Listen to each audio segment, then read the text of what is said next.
I'd like to. Good. I'd like to call the Brunswick County Board of Commissioners regular meeting for October 21st to order. I'd like to recognize Commissioner Cook for our invocation and our pledge. And if you have a hat on, unless you're military and going to salute and honor, we would appreciate you remove any headgear. May we pray. Father God, we thank you for this opportunity to be here, the greatest county from the greatest state. We're just so privileged to be here. We just thank you for the opportunity to be here and be able to have this type of a meeting.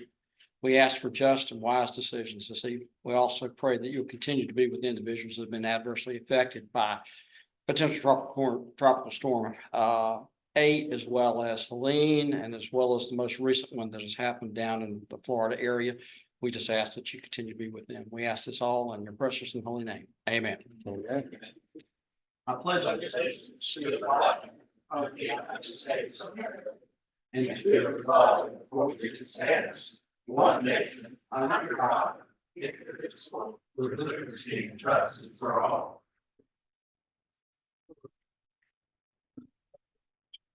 All right, very good. Is there any adjustments, or do I hear approval of the agenda? Mr. Chairman, if I may, I'd like to table section 7.1 under public hearings.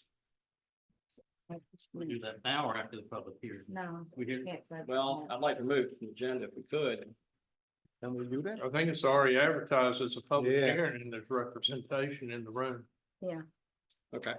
I mean, if you want to, you've made a motion, so it's nobody's seconded. nobody's second. We good? Okay. Okay, so we'll move forward. Are there other adjustments, or do I hear for? I motion that we approve the agenda. Second. Have a motion and a second. Any further discussion? Hearing none, all in favor, aye? Aye. Very good. Okay, we've come to the section of our agenda for public comment, and just a couple of clarifications, just so that everyone is familiar with it. Each representative, if you're speaking as a representative for a particular group, we would ask that you step forward when your name is called. Identify the group, identify any attending members that are with you this evening here. And then you'll have 8 minutes in which to provide us with your information. If you're a citizen speaking on an issue, then you have a 3-minute time allotted to present to the commissioners. And we have a total of 30 minutes to get through the entire list of individuals that have signed up.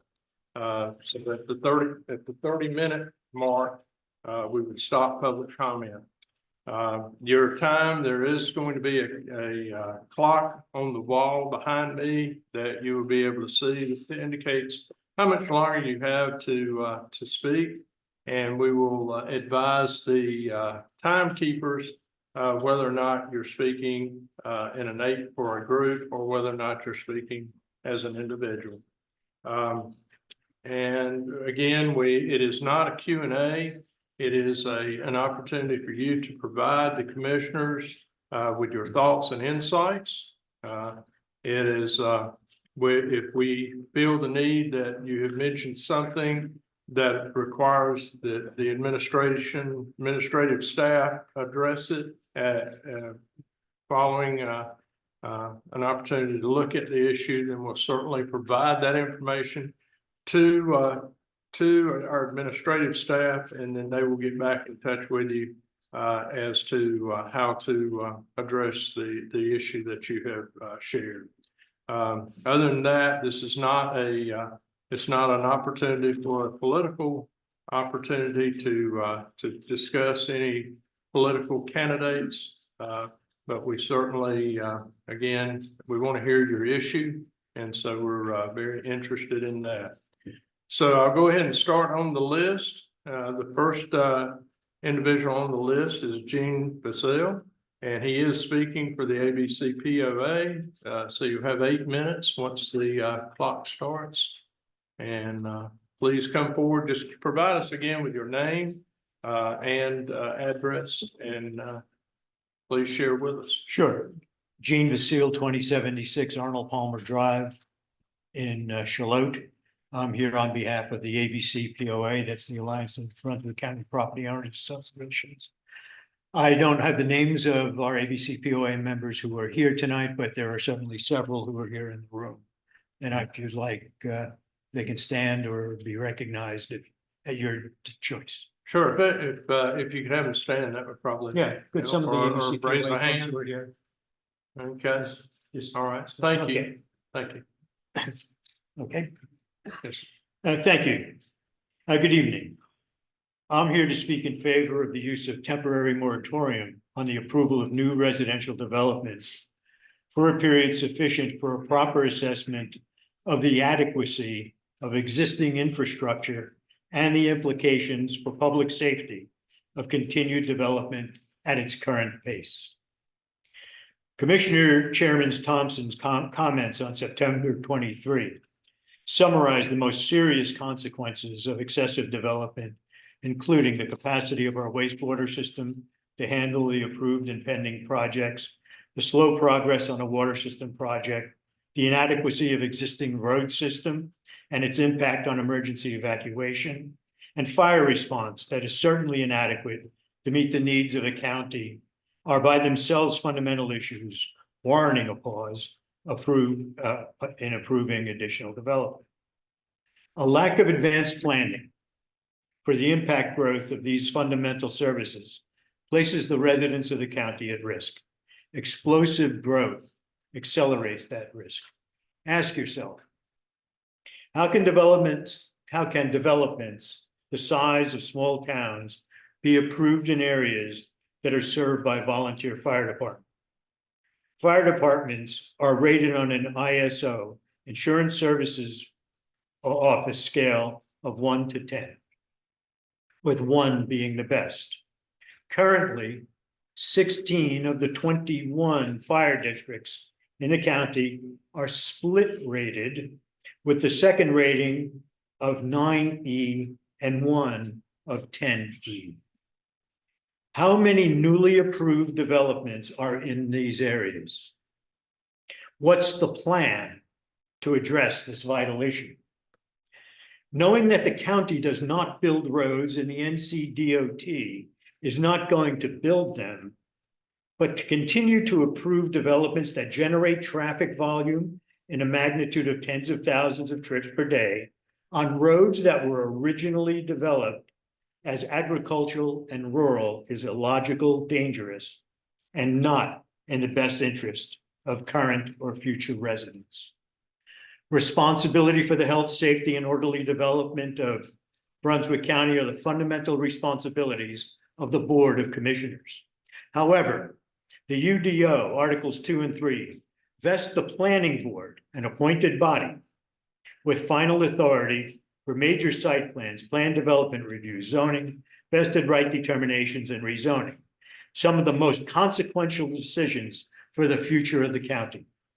In effect, these provisions create what can best be described as a shadow government with independent authority and no direct accountability to the public.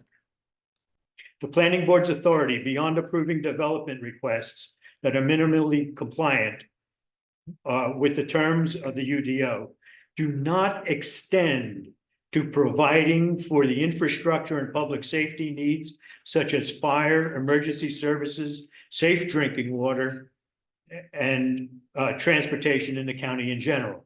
This is the responsibility of the Board of Commissioners, who under this arrangement are placed in a reactive rather than a proactive position.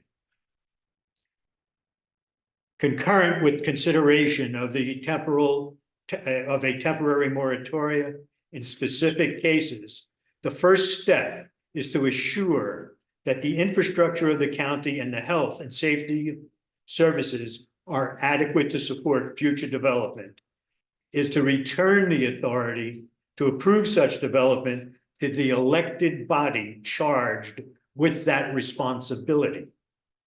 Failure to do so will result in a continuation of the existing disconnect between infrastructure and public safety considerations and development approval processes. The consequences of rapid development without advanced planning for its ramifications are serious and irresponsible. In the interest of public health, safety, and good order, a moratorium on the approval of certain new developments is essential. I urge you to move expeditiously when it comes to your attention. Thank you. Thank you so much. The next on the sign up list is Walt Aker. And he'll be speaking for 3 minutes as Okay. a citizen. Thank you.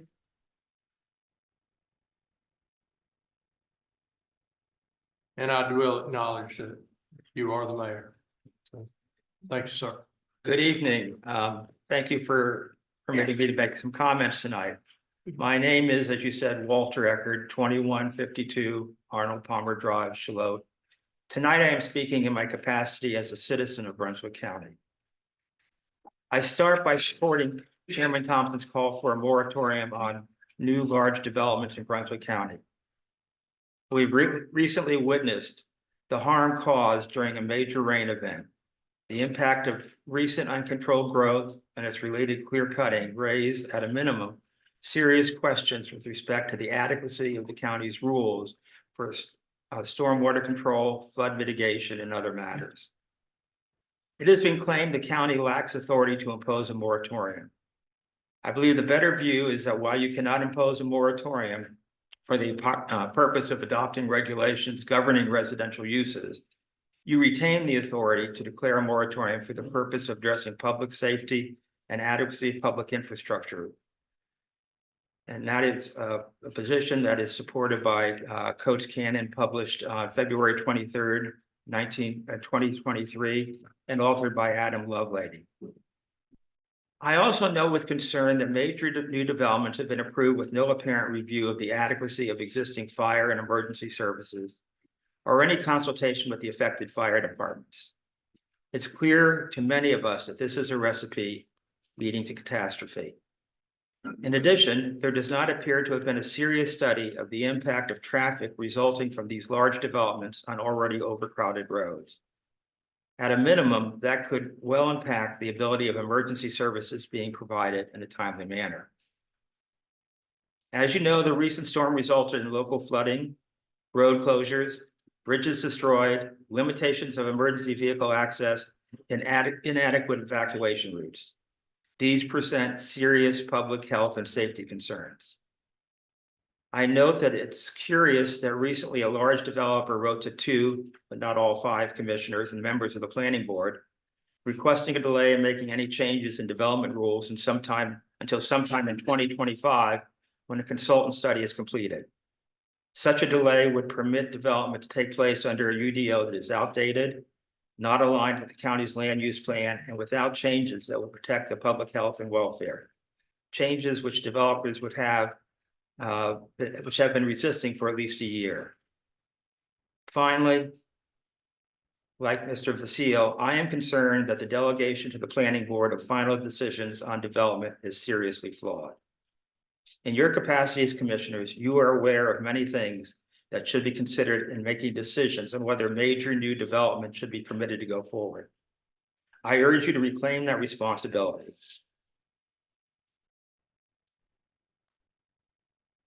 These are major decisions which I would feel much more comfortable with having elected officials make and not an appointed board. Thank you. Thank you, man.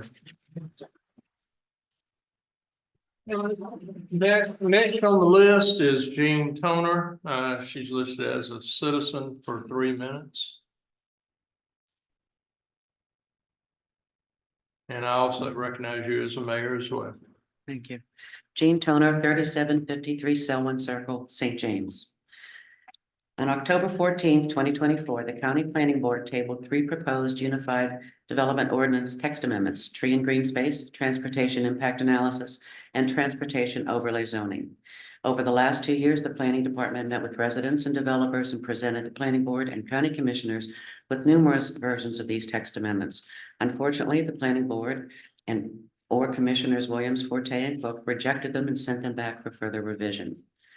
Residents recognize and accept that development will happen in Brunswick County. We also recognize that rampant clear cutting, inadequate open space requirements, and high density housing have created a situation where development is neither well managed nor responsible. Development continues to be approved under a UDO that was revised predominantly in 2007 and significantly reduced requirements to encourage development. Rapid development has occurred and more development is occurring. Since 2020, the county has approved 37,500 new housing units. UDO text amendments are necessary to mitigate the problems that result from these changes. Revisions to mitigate flooding associated with stormwater runoff are overdue. How much more flooding, damaging homes, businesses, and roads and bridges must we experience before change is made? Knowing the time required for our current population to evacuate has been rated as unsatisfactory, why do our county officials allow more residential development that will put residents at risk?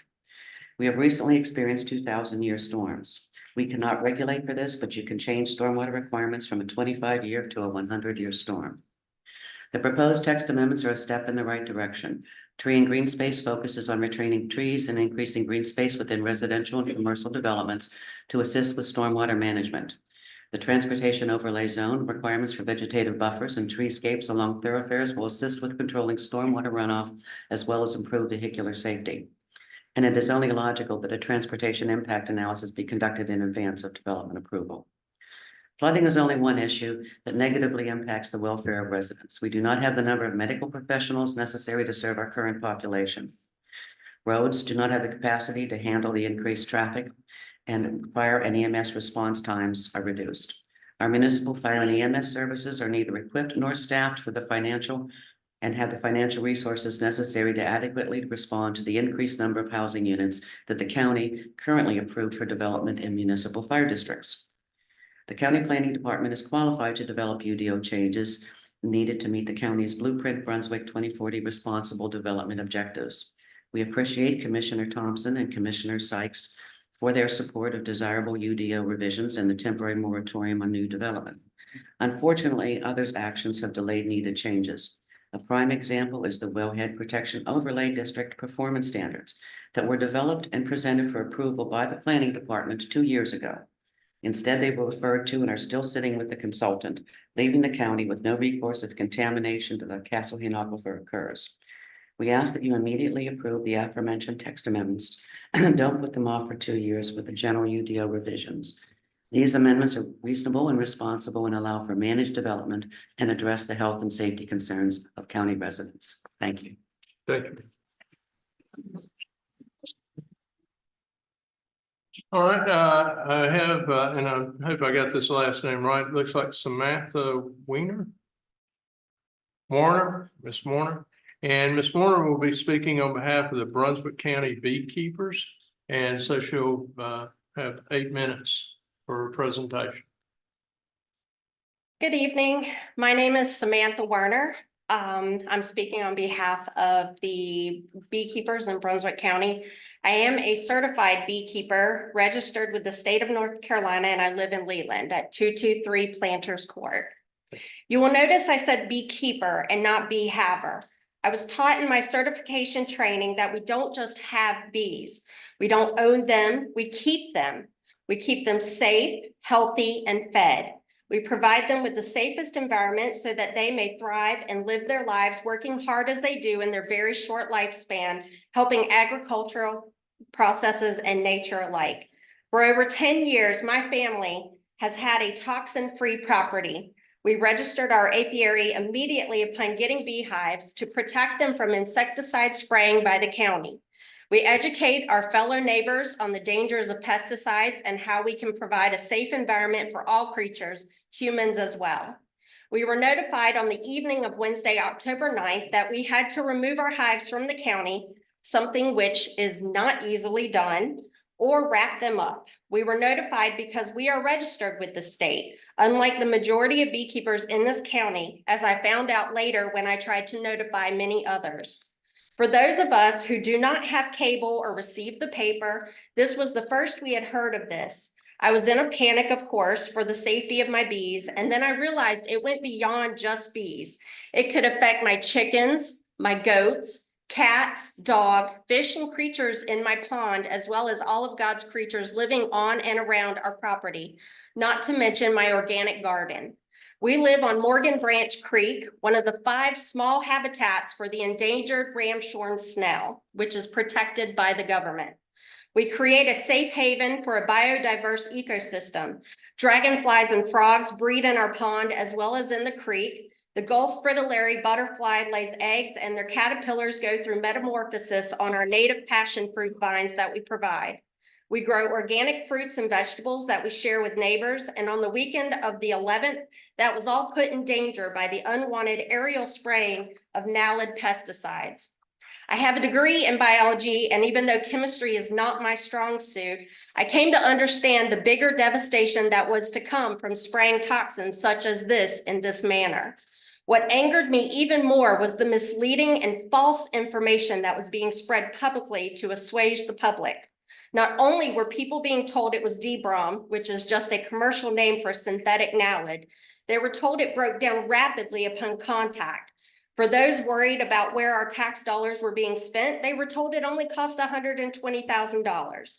When in fact, synthetic Naled breaks down dependent upon the type and pH of the surface it comes in contact with, and also breaks down into an equally toxic chemical called dichlorobose, which has an even longer half-life and has been found to affect all life, such as the embryonic development of birds. We're in migratory bird time now, mammal brain development, fish reproduction, and can cause pancreatic cancer and leukemia in humans, not to mention the deaths of millions of our beneficial insects. Also, it was hidden that $980,000 was taken out of the FEMA fund to pay for this endeavor, not knowing if FEMA would reimburse it. All while people are still trying to recover from the last unnamed storm in the neighborhood just beside me. The day before the spraying, I had an ecological paradise with 5 thriving beehives. The day after and since, I have not seen one dragonfly nor butterfly, and I have possibly lost 3 of my hives, even though they were wrapped up and protected as directed. They were protected, but their food sources surrounding us were covered in poison. I think, one, our government officials who work for us did not ask the public at large what our thoughts were on this matter and should have had the mosquito problem areas handled on a case-by-case basis. Full transparency and honesty should have been practiced from the start and more notice given to the public, especially beekeepers. Putting funds into educating the community on other less invasive forms of pest control that do not infringe on homeowners' rights to keep a toxin-free property would have been the considerate thing to do. Using personal bug repellent, staying indoors at dusk and dawn, emptying water vessels holding as little as a thimble full of water, putting up bat boxes, and creating environments for dragonflies, both of which eat 100 to 1,000 mosquitoes a day, would be more effective in the long run. If this had been done, many of us wouldn't feel as though our rights to keep our properties toxin-free had been overrode and felt assaulted by the board's poor choice in this matter. I hope that maybe the board would consider creating a panel of citizens to help with public consensus on matters such as these going forward. Thank you for your time.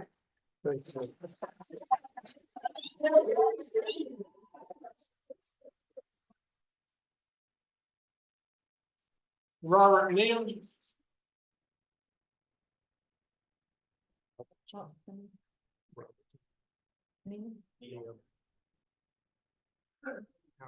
Robert Needham, 9100 Charlestown Road, Winnebago. Don't have any prepared speech, but as a landowner for 41 years in the county, I'm very concerned and opposed to the moratorium. You never know when my wife and I may have to sell. We'd like to get the highest and best value. It would bother me knowing that I might get some lowball price for my property because of the moratorium. Every action has reactions. Okay, and as we're hearing about scientists, I have 2 science degrees, a master's degree. And you have to meet some kind of balance.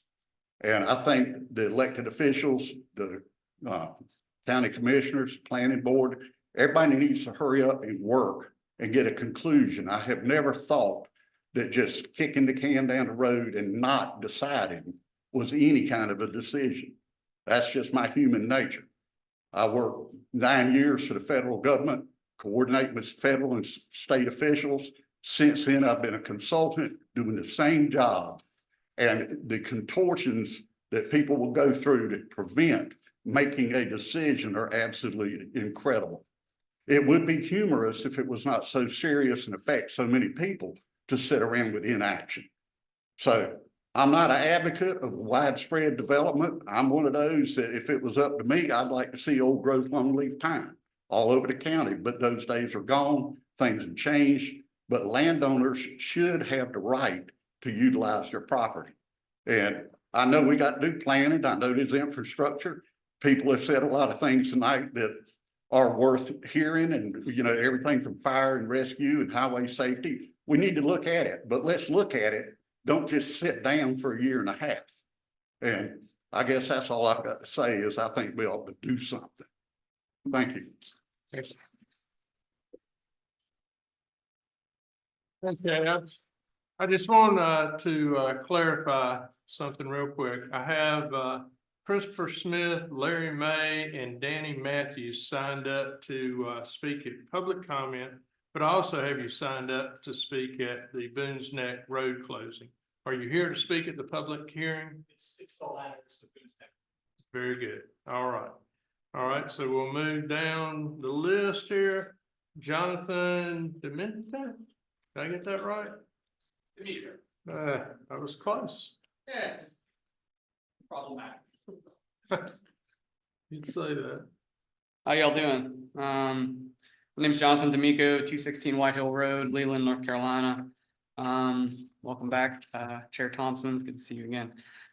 Came up here in early summer seeking some clarity and information regarding the Northwest Water Plant, the updates that are being undergone there and when it will come online. And I'm not sure that the public has ever received an update or a response. The North Carolina Constitution says that it guarantees North Carolina residents the right to clean air and clean water. It's not a suggestion, it's not a privilege, it's a right. In Brunswick County, currently, if you aren't living in Leland, you still do not have access to clean, safe public water. When will this happen? When is Northwest Water Plant coming online? And when will the reality that the 211 water plant, which will continue to blend water into water from the Northwest plant for our southernmost neighbors, be addressed, that it also has PFAS and Gen X in its processed water? And the plant, as we all know, simply does not have the capability to process out those chemicals. When will we address the massive lag in sewage processing, as we have dumped nearly 1 million reported gallons into our rivers and streams since February? We can wax poetic about 100 counties prepared, and we can pray to the Lord that we have the greatest county in the state. But until Brunswick County is prepared and our residents have access to their right of clean air and clean water, the job isn't done. Maybe it's time our commissioners advocated for impact fees to be re-implemented with the General Assembly so that we can actually build the infrastructure appropriately as needed and as has been needed. Maybe it's time for our elected officials to advocate that we start to bring more light to the fact that we still have poison water here in Brunswick County and start to push on the companies that have been making that happen for decades. Maybe it's time for thinking outside of the box and to make changes in our county that benefit all of our neighbors. Thank you. Thank you.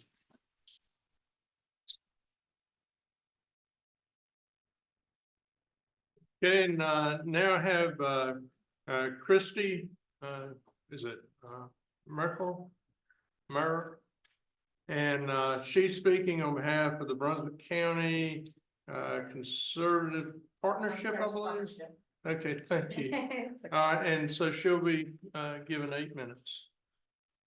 My name is Christy Merrick, representing and speaking for over 4,000 residents of a Facebook group and my nonprofit Brunswick County Conservation Partnership. I started these groups with my concerns and also to gain neighbors and county residents' concerns about our environmental effects and irresponsible developing within our county. I've learned a lot, and a lot has been brought to my attention. During this time, for instance, while our population was doubled in 2022, our UDO was not updated and our infrastructure stayed the same. As this past year's approvals, our population is about to double yet again. While our infrastructure and UDO is still the same. TIAs are being done with a 1% growth rate, while state standards are 2%. In previous years, we have seen between 4 to 6% in our county. Our evacuation routes need to be also updated. Our protected species are not being protected. Locations need to be updated. Some have not been done since the 80s. We need wildlife surveys done before residential approvals are made. We have wetlands and marshes that are vital to our diverse ecosystem that needs our protection with a set buffer, not just whatever the developer feels like giving, which is normally 30 feet to none. Wetlands need 100 to 150 foot protection with never less than 75. These homes that are being built within arm's reach of each other, as we have seen recently in Oak Island on Northeast 54th Street, when one of these homes catches fire, others follow. It would help if we had the firefighter numbers that we need to help with this issue, but we don't, making it more of a health and safety risk. It's been brought to my attention that recently the county has requested to take over the Southport's EMS because we do not have enough due to population growth. An infrastructure issue that should have been paid for by developers in the areas that created those needs. That is another huge health and safety concern. We have exceeded the amount of traffic accidents in July than all of last year. We have just had a 6-vehicle accident on 211 yesterday. A mutual friend informed me one of the ladies were in surgery for 4 hours and is currently in ICU fighting for her life. We had at least 7 pedestrians killed within 9 months. That's almost one a month. The county had a truck go into the fence off 211 by Virginia Williamson Elementary School. These accidents pose a health and safety risk, especially more now with the need for EMS. This will also make our insurance premiums skyrocket, which some are seeing now. I'm sorry, I'm talking fast because I always run out of time. Many of our roads are falling apart, as we have seen with this last storm. We barely have shoulders on many of our roads. These dump trucks and heavy machinery have caused them to crumble by having to go off the side of the road to let cars pass. This is also a major issue with accidents. Wildlife is being ran out of their homes and onto these roads. We are seeing it more now than ever. 2 developments off Old Georgetown Road was clear cut, and days later there was 4 dead raccoons right outside those parcels. The clear cutting has to stop. It's irresponsible, cheap developing. Why should you care how much more it costs a developer to not clear cut? It shouldn't matter when you're looking out for the best interests of your residents and county. Predatory animals are coming into our neighborhoods. There have been more alligators taken out of our roadways by law enforcement or being hit by cars, causing yet another health and safety risk for our law enforcement and our residents. Then we get to the 1 million gallons of wastewater discharges we have had since late January. A few breaks were due to construction, but most were purposely done. Some in our river, other waters, and neighborhoods. Since all of the flooding that we have had, it's all in our neighborhoods and roads now, combined with already contaminated water from our rivers and more contaminated soils. Holden Beach had intercoxy, a bacteria from feces, and Oak Island had E. coli just this past summer. Again, a huge health and safety risk. Our water and sewers is at capacity, and every time they start to get caught up, here comes more homes. This was a statement made by several employees from H2Go and Brunswick. They all agree. Yes, we need an environmental study. We also need to know when the new plant that we have been promised. The dates keep changing. Why? Maybe because it's a lot more work than when you keep adding homes, or when the county has taken over water from municipalities that are in need of updating. This is an exact example for a moratorium that our fellow neighboring counties of ours have already done. You can't do a moratorium just because, but you can do it for our health and safety, which is an emergency issue, and it's only getting worse. Local governments should regularly monitor development trends and update regulations accordingly. There are times, though, even when the local development regulations simply aren't up to date. When special circumstances require it, a North Carolina local government may hit the pause button on development permits so the plans and regulations may be updated. I am appreciative of Mr. Thompson and Ms. Sykes for finally taking action for this moratorium. Mr. Cook, I do hope that you follow their lead because, as you have stated multiple times now in meetings, that you have a beaver concern. As North Carolina Wildlife Resource Commission and North Carolina Beaver Management Assistant Program that our county is a part of, they have stated that a beaver issue does impose a health and safety risk to our county and residents. Thank you for your time.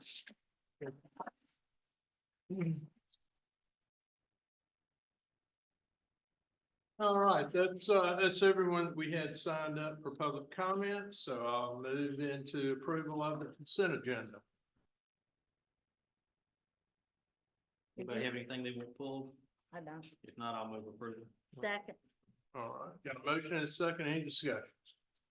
Hearing none, all in favor, aye? Aye. Very good. Next item on the agenda is presentations and looking at utilities.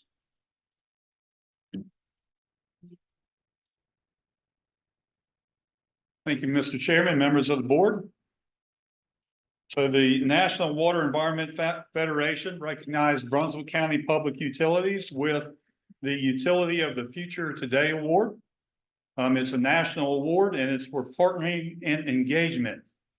And the award is presented for innovative and forward-thinking practices that provides sustainable, efficient, and value-added services to their community.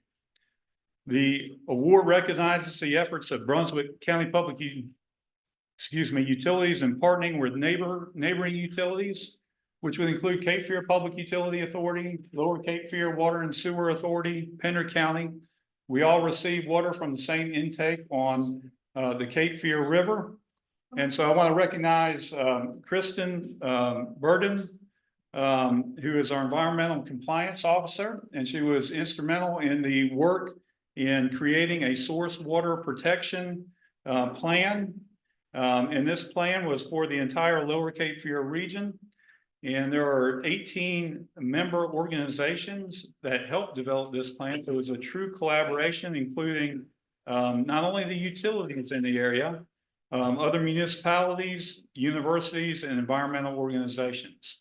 So we want to present this, and this will allow us to fly a flag, Utility of the Future flag over our utility. So, Very good. Fantastic. I'm going to present that to the board. Thank you. Thanks, sir. Hey, thank you. Congratulations. Yeah. Congratulations. Comments? Congratulations. And John, you know, I know how much you work with the other utilities and you and Glenn and your team, and I appreciate everything you do. Yeah, well, thank you so much for all you do, sir. Appreciate Thank you. Appreciate it. it. Thank you so much.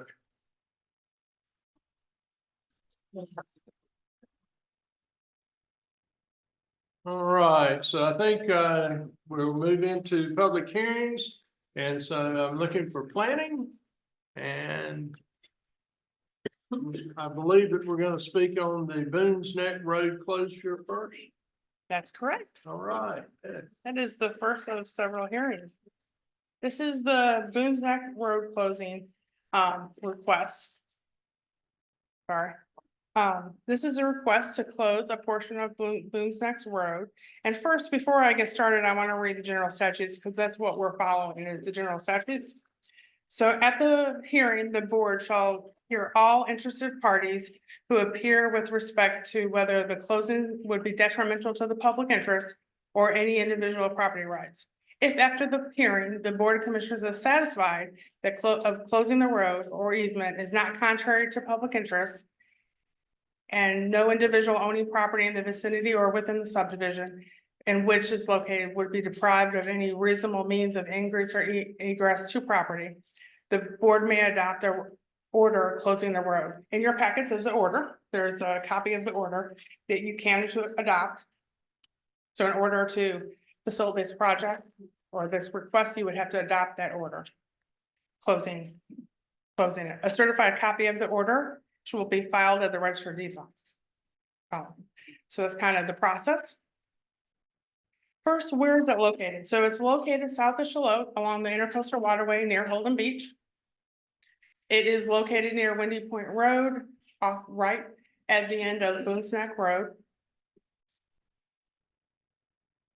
This area is not part of the NCDOT road system. Their road maintenance ends right before this area. It consists of 0.27 acres, which is measured approximately 213.61 at their largest and 64.93 at the widest. So it is a small, narrow area. It's surrounded by Oyster Harbor Homeowners Association.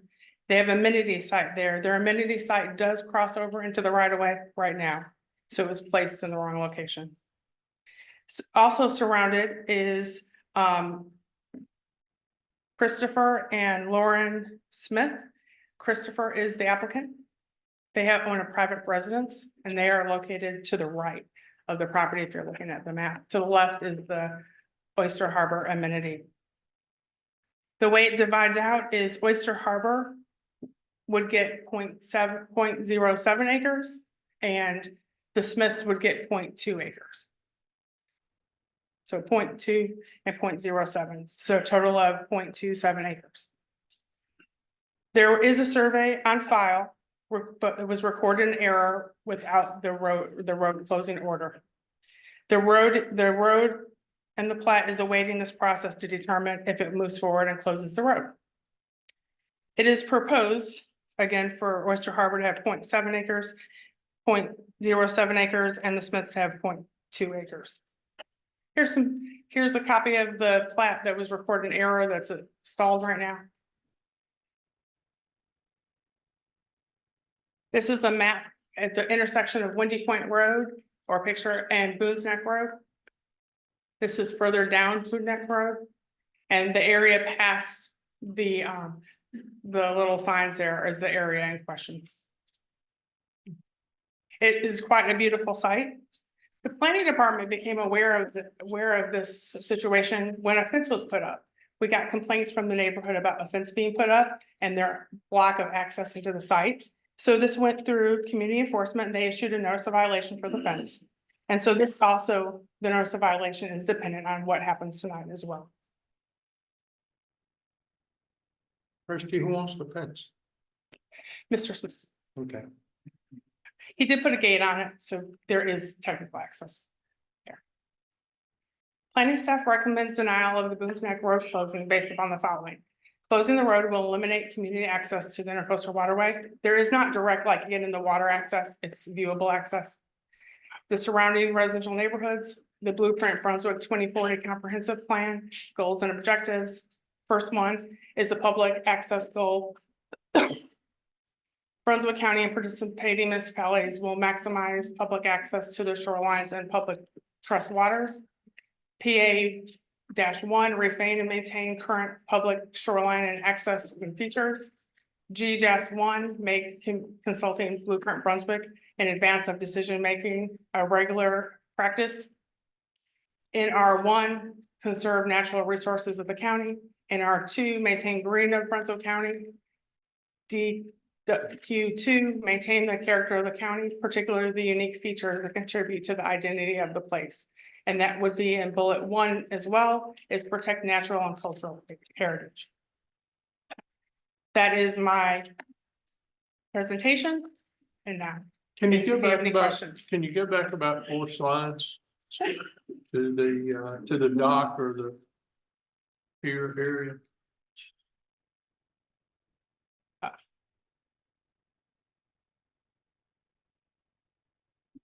I'm hitting the wrong button. I'm That's sorry. too A lot more than 4 slides. Yeah, man, that's too much. This one? Yep, that one, you know, and I can hold it up, right here it comes, this coming. Okay.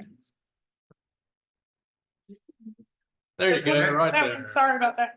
Yeah, can you tell me who the owner of the pier is? That would be Oyster Harbor.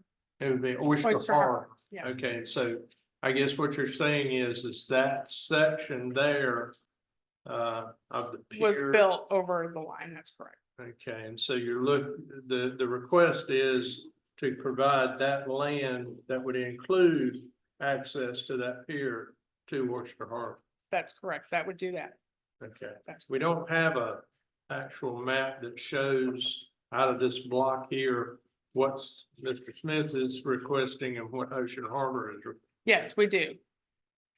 You can see, I know it's really tight. I have another map here. It's 0.7, so 25 for Oyster Harbor to get 25% and the Smiths would get 75%.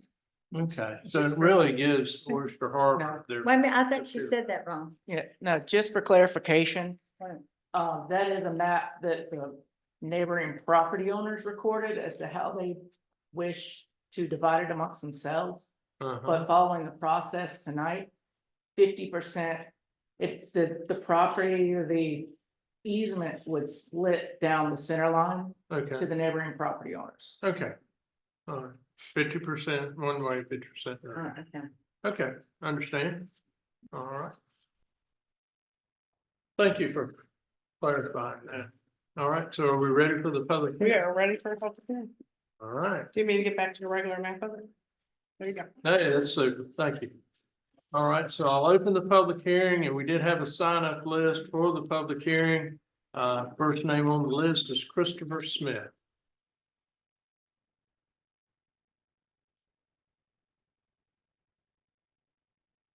Hi, good evening. My name is Christopher Smith. As already mentioned, we're the adjacent property to the right, as you see it on the screen here. We did have some handouts. We had those digitally. Do we know if we're We able got the, to? picture. We got. the- Yes, so there's that, and there's also a couple that are taken current, that other one looked like maybe a Google Maps photo from some time ago. So there's 4 photographs that are recent. They're actually taken in the past week, showing that the aerial, the up close shot from the road, looking down the angle that you see there. A shot further back of the road that shows no parking signs in the gate for the Oyster Harbor Community Ramp that's identified there. And then there's a shot from the water as well, so you can get an idea of what it actually looks like. I did want to make one correction on the submittal for closure. It was mentioned that we were the only applicants.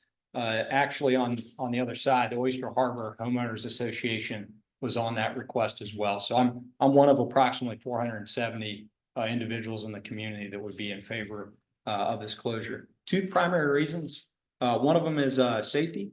And the second is the area, as you can see, has not been used for access. We did work with Mr. Batten for the correct process on this, how to proceed with this, which is again why we're here today. That's already been covered. On issue 1, safety. It's almost too numerous to count the items that I have found since we've moved in down there at the end of the road and then adjacent on the property. Drug paraphernalia, needles, bottles, alcohol bottles. We've actually had a community library, the street sign that we showed on Windy Point Road have been hit by intoxicated drivers. They'll come to the end of that road, partake, and then they've driven away and actually destroyed a couple things in the community. So safety is number 1. The sheriff's office has actually recently requested in the past couple of months, the DOT install no parking signs. Those have been installed. And a fence was put up for safety concerns as well. We have seen the activity in the area decrease since those actions have been taken. A number of calls to the sheriff's department. We're also recommended by the Highway Patrol to have video recording in the area such that they could better prosecute, identify individuals that were going down there and using it for illicit activity. So safety is one item. The second is, you can tell from the photographs, that area has not been used for access, and our intention is to preserve it in that way. On the water side, You see I believe it's the longest private living shoreline in Brunswick County, almost 400 feet long, is adjacent. That shoreline, if you're looking at the photograph, that oyster wall, it stops 15 feet short by requirement from the property line. So if you're looking at that photograph, go beyond that 15 feet, and you can see the very narrow area between that and the adjacent boat ramp. And from the roadside, there's no parking locations. As I mentioned, the DOT and the sheriff have recently installed no parking signs, and then there's the gate access for the water park there as well. So if you were to open it up, there's nowhere to park. You can also see there is not access, right? So if that area were to be open, that's an old growth maritime forest. There's live oak trees in there, other trees that would have to be taken down if that area was open for access, which would be contrary to the planning department mission, which was noted prior. That's all I have to say at this point. Very good. Thanks, sir. Danny Matthews.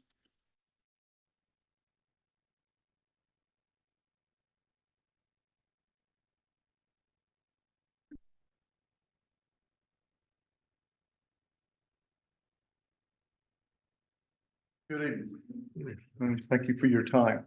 I'm Danny Matthews. I live at 2219 Bowman Street Southwest, and that is adjacent to the 3475 Brunswick Road. I was the original purchaser of the land that Chris and Lauren now own. Chris is my son-in-law, married to my daughter Lauren. And in the original transaction, the land I bought in 2021, and the Bellamy family of William Earl Bellamy Jr. had made the transaction to me, and I'd like to read a letter that Alan Bellamy, which is one of the siblings of Earl, wrote to the board. So Alan Bellamy, age 73, third generation owner of the adjacent property on Brunswick Road Southwest. My parents, William Earl Bellamy Jr. and wife Irene H. Bellamy, prior owners of the adjacent property since the 1950s. I was born and raised in the adjacent property, an owner after passing of my parents, and until new owners purchased it in 2021. The area in question at the end of the road has never been used for a public access, going back to at least the 1950s or to as long as he could remember in his lifetime. No one has ever used the area as public access. Friends and family did use the water for clamming. They walked down through the property beside their home. My dad, Earl Bellamy Jr., maintained this property as part of the adjacent property from 3475 Brunswick Road Southwest since the 1950s, and believed that it was conveyed by his father, W.E. Bellamy Sr., which me and my siblings intended to convey to the sold house in 2021, which was the property that I acquired and they later acquired. His statement was, I support closure of the area and proper updates to the map. A lot of the question with this property has been that somewhere along the line, the county misrepresented a piece of property and it became unclaimed. Oyster Harbor being the adjacent property owners and Lauren and Chris being the other side. The request was put in because of the safety issues for the children, the drug paraphernalia that he has mentioned. Brunswick County Sheriff's Department, I've got to commend them with Sheriff Chisholm, and along with NCDOT felt the need that this needed to be addressed. That it was becoming a real problem and a nuisance to other property owners around there. The drive and the entrance to Oyster Harbor's property, which you can see, was constantly blocked. People parking in the way of getting in there. And there is no room for parking down there. This road's only 20 feet wide. Hats off to Mr. Bellamy Sr. He obviously had the ability to negotiate good deals because the road easement right away is different than anywhere else in the county. They got 20 feet from the line. So their property line actually runs adjacent with the street itself. If there were, and I would challenge you please to look closely at the photographs.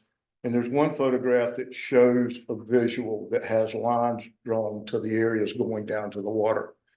If you were to look at the pictures that the planning just presented to you, your visual thinks that you've got a clear open grass pathway down to the water, and that's just not true. It's just not to interrupt you. That's the photo we're talking? That is the photo. Yes, sir, it is.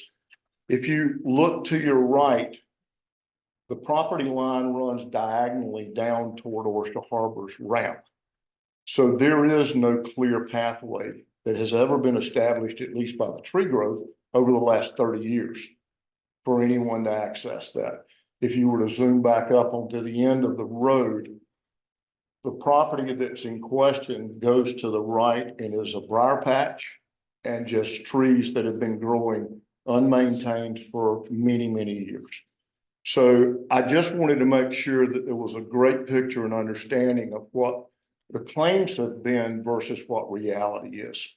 And the reality is that it's never been a public access, nor would it show of any benefits for someone to come in and put picnic tables at the end of the road and blocking the end of the street where those red signs are at this point. The one thing I also wanted to make everyone aware, we've got kids playing in this area. There's children being raised. Before the fence went up, we had people walking across their property all the time. The kids' swings, we'd find people over there just swinging like it was theirs.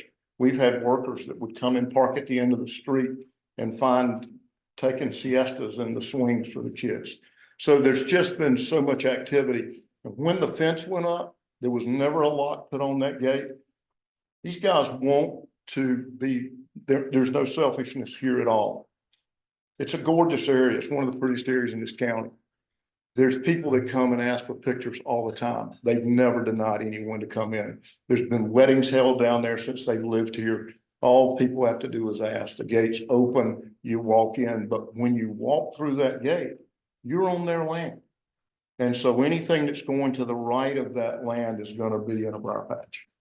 So it was important to me that you get a proper visual of what's being talked about here, and that regardless, the fence that's there will remain in some fashion.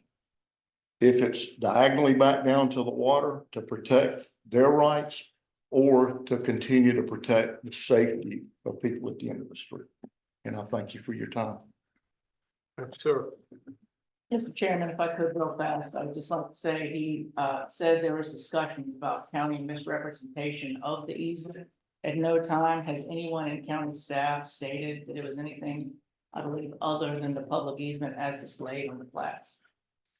Let me clarify that. That was not a statement saying anything except that there seemed to have been a mistake made many years past, long before mine and your time, that the property had been changed. Mhm. Okay. Yeah, So that's what it said. All right, Larry May.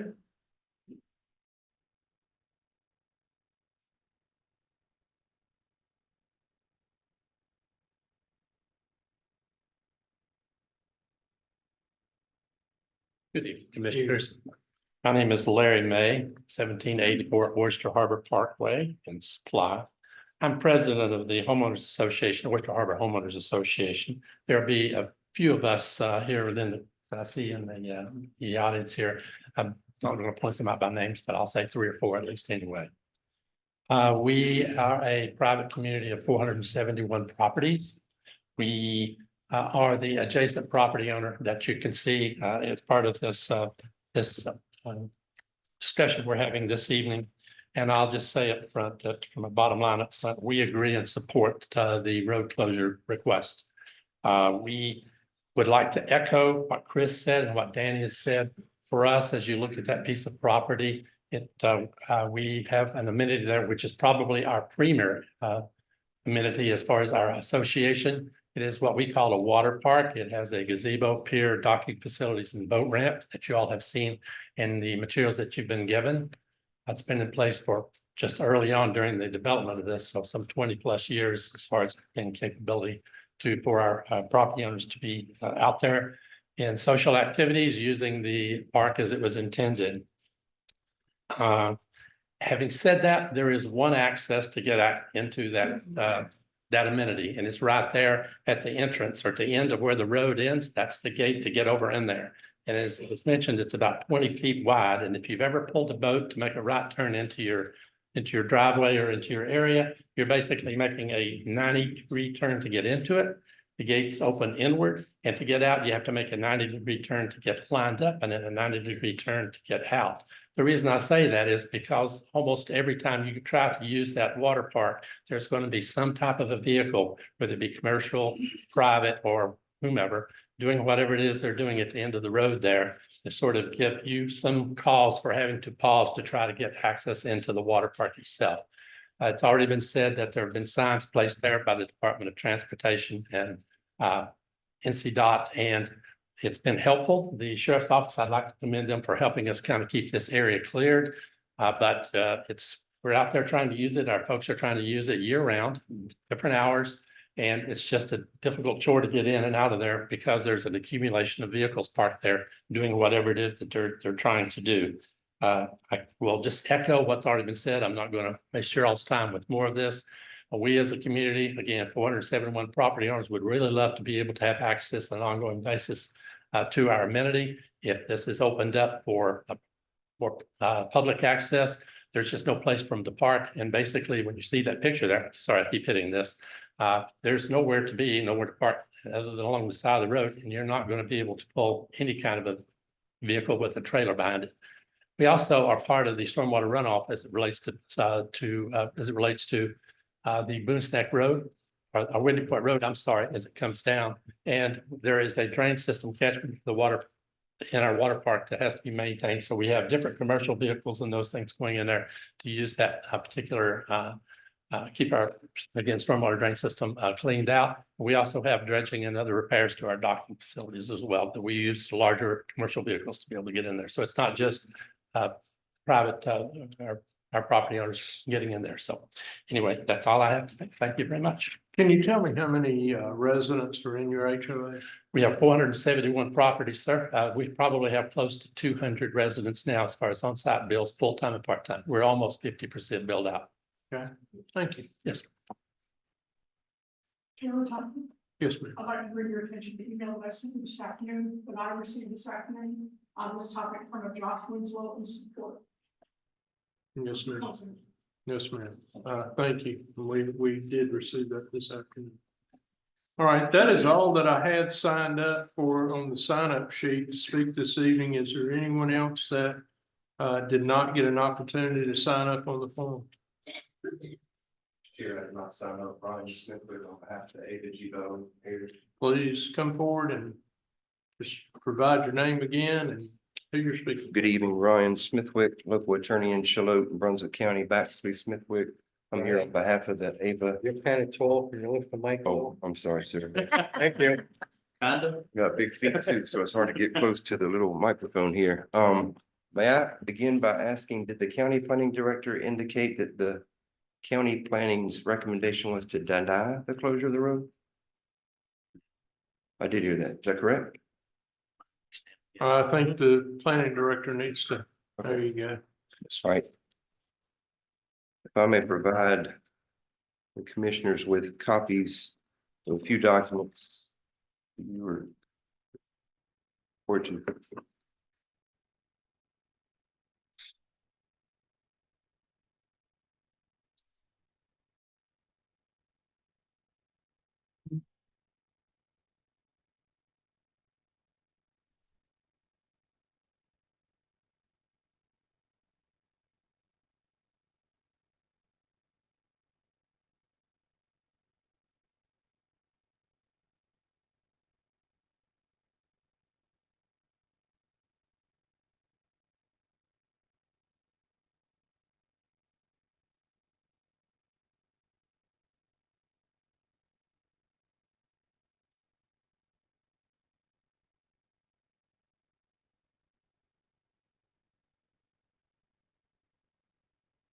Just a moment, you'll be handed a copy of a withdrawal of dedication of a portion of this road filed by my clients this afternoon with the Brunswick County Register of Deeds. The book and page number of that withdrawal of dedication is indicated on the top right portion.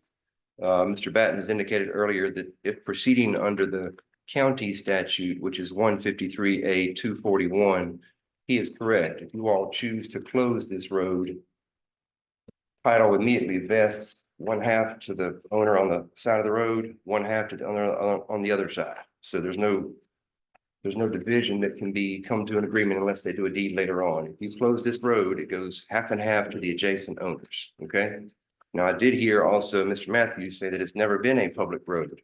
But if you look at the survey that you've got there, the Ava G. Bellamy heirs, some of which are here in support of this issue tonight. I've got Miss Iris Bellamy, which is the surviving spouse of Kenneth P. Bellamy, is that right? I've got their son, KT Bellamy, is that right? Kimball Bellamy and Mr. James Earl Bellamy, sons of Hubert H. Bellamy. And I've also got Miss Regina, who I know everyone was your sister, that's correct? God rest her. And your parents' name was Maitland Bellamy, Edward Maitland Bellamy.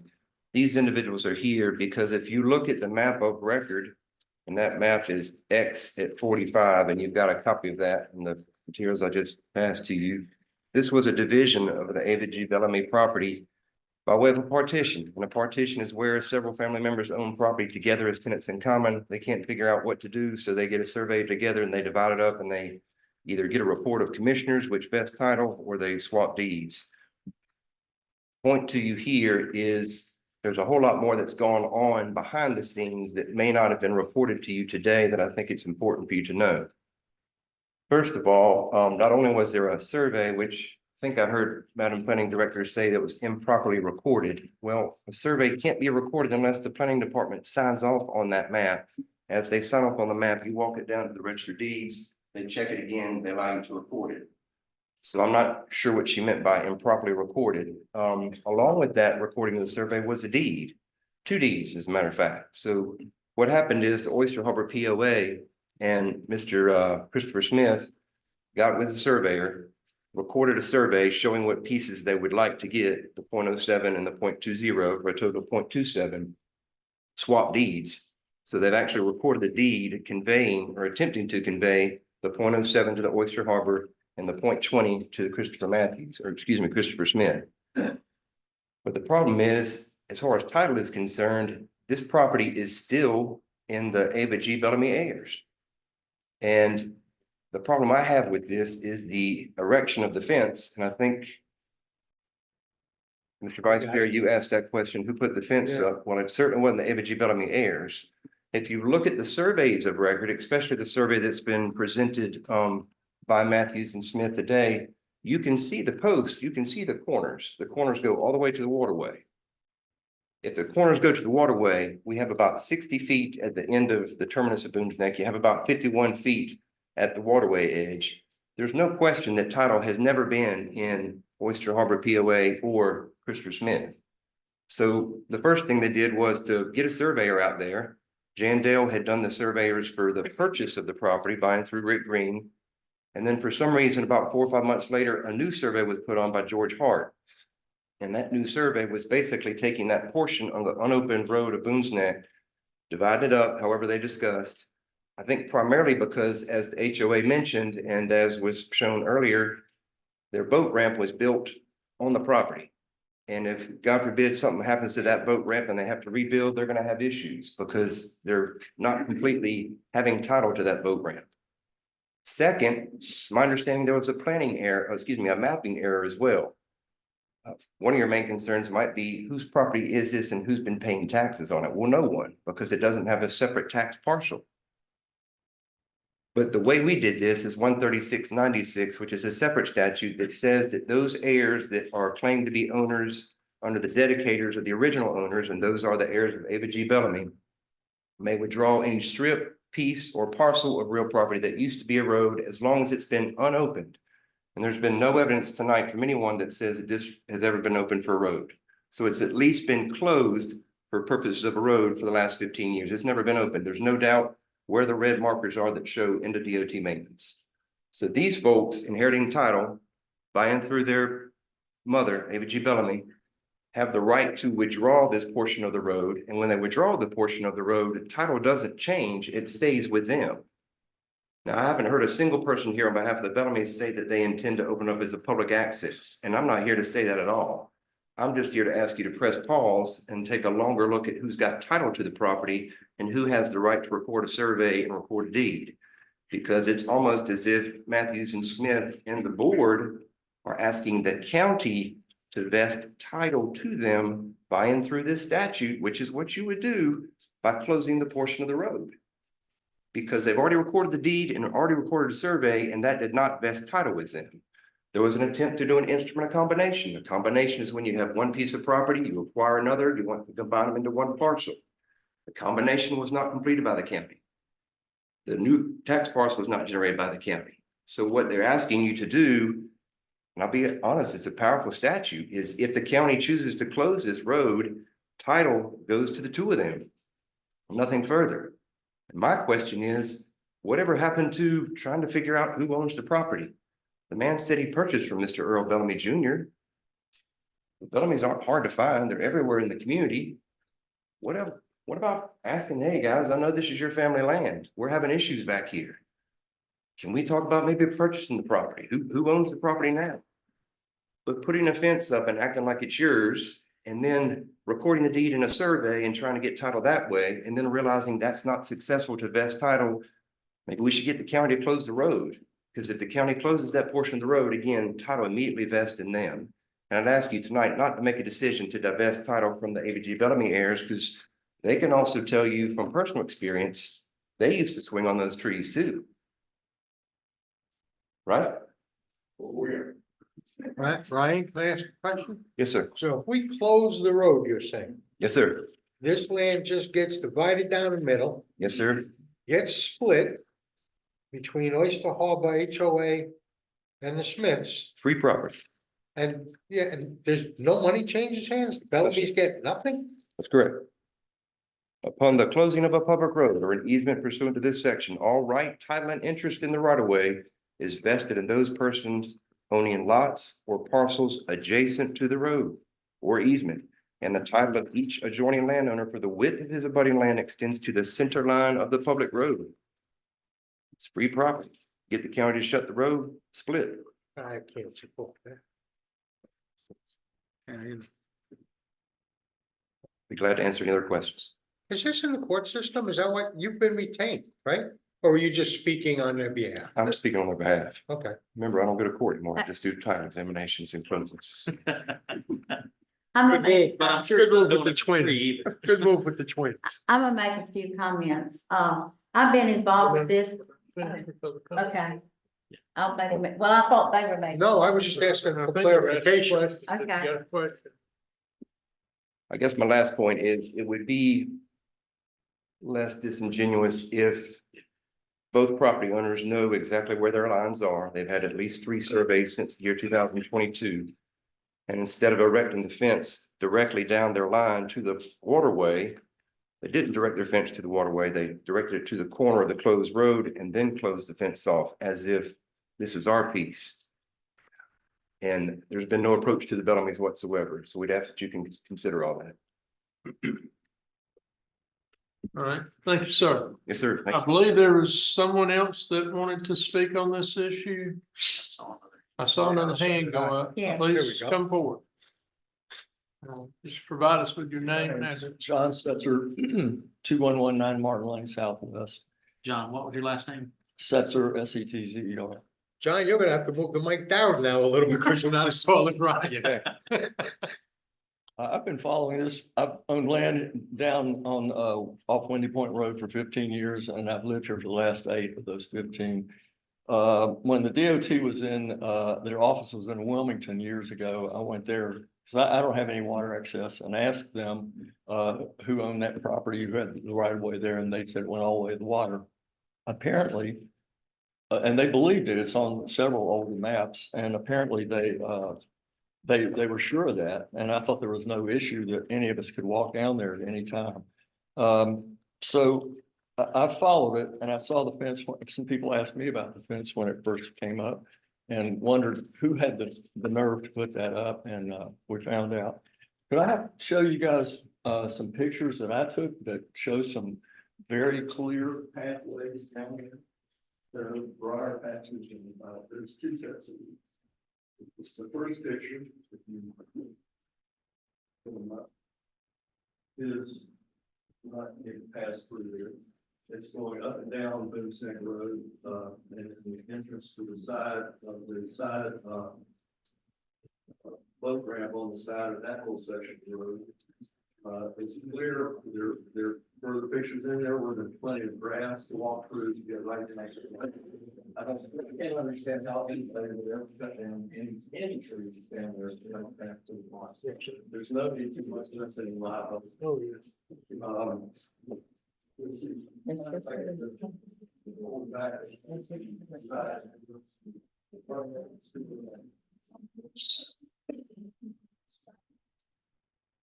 Also, I have pictures of,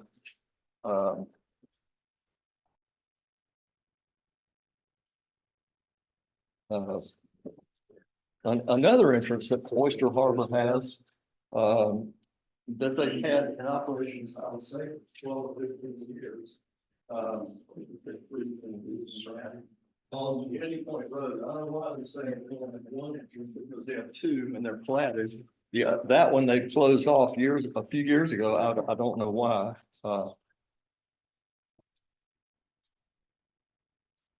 I have a petition also from just community people. I have about 22 signatures on this.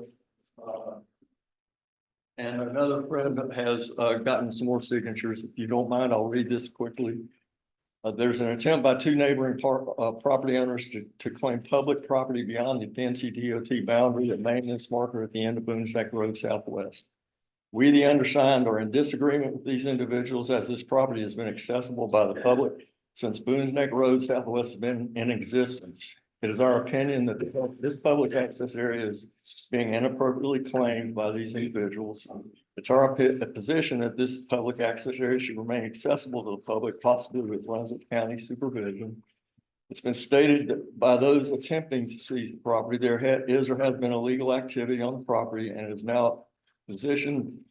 And it is our position this accusation is inaccurate, as most of us in the area have never seen evidence of this activity. Due to the rapidly changing face of Brunswick County, it's our opinion that it becomes increasingly urgent for us to preserve public access and the historic significance of this area. And here's my list, and there's another list, and another guy that passed on. It's about 23 or 24 names there. So we had heard that there was going to be some talk of activity. Let's see. Oh, here's another couple of pictures. That's the edge of the Smith's property. They have a solar camera. It's aimed at the fences they put up. And I would think if there was any illegal activity going on down there, they have a record.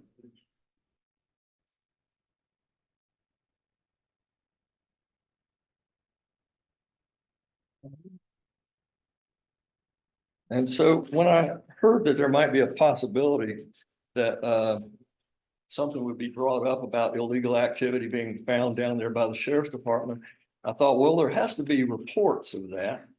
So we went to someone at the records office and found out in 2024 there were 13 reports, 4 of which were suspicious vehicle. There were no arrests, no drug charges at all. You have a copy of this. I have more copies. So I don't know what drug or what dangerous activity there may have been going on. There may have been the little mailbox, postal mailbox of the library that might have been hit. I don't know. But here are the reports, and here was what was given as a reason for the 911 call.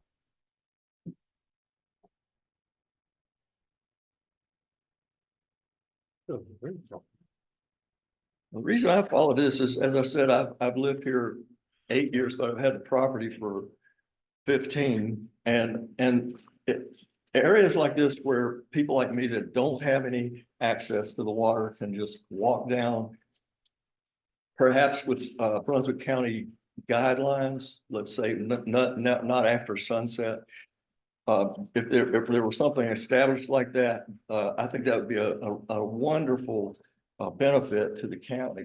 I have one other, and people that signed this, we all agree.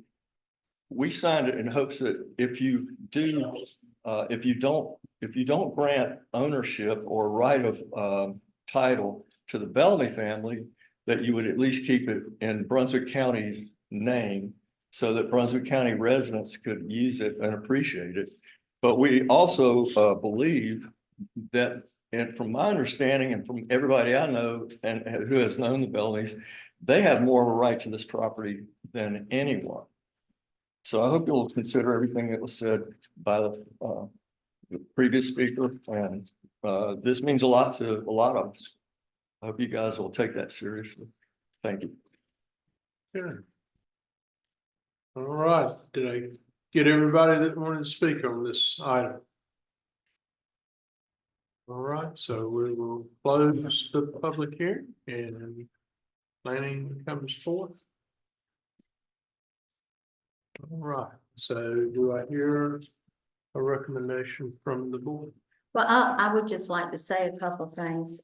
This has been going on for what, almost a year and a half or 2 years.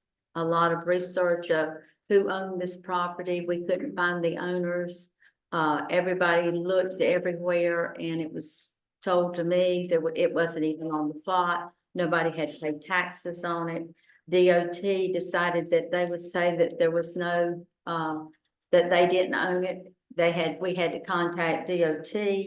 And then, my concern is for 21 years, nobody has claimed it. And Oyster Bay Harbor, whatever the development there's called. You would think that if somebody wanted the property, they would have already, contacted the development there to kind of take over it and pay and let them pay for the property. The other thing is, the maintaining of the property, it's been maintained. We haven't received taxes for over 21 years. But my opinion is, it looks like it's gonna need to be a court matter. I don't think that us here have the, attorney ability or a judge ability to make the determination. And I just think that, that's where it needs to go, but that's my thoughts on it, because I think, this person's put in a lot of work and a lot of time and has maintained this property along with Oyster Bay, and now they have come forward. I think that's, sir, you had your opportunity.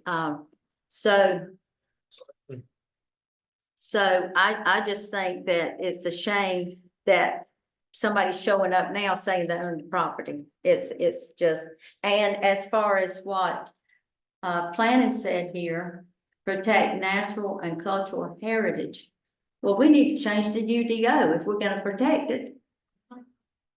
But you're making them protect it here, saying it's one of the problems.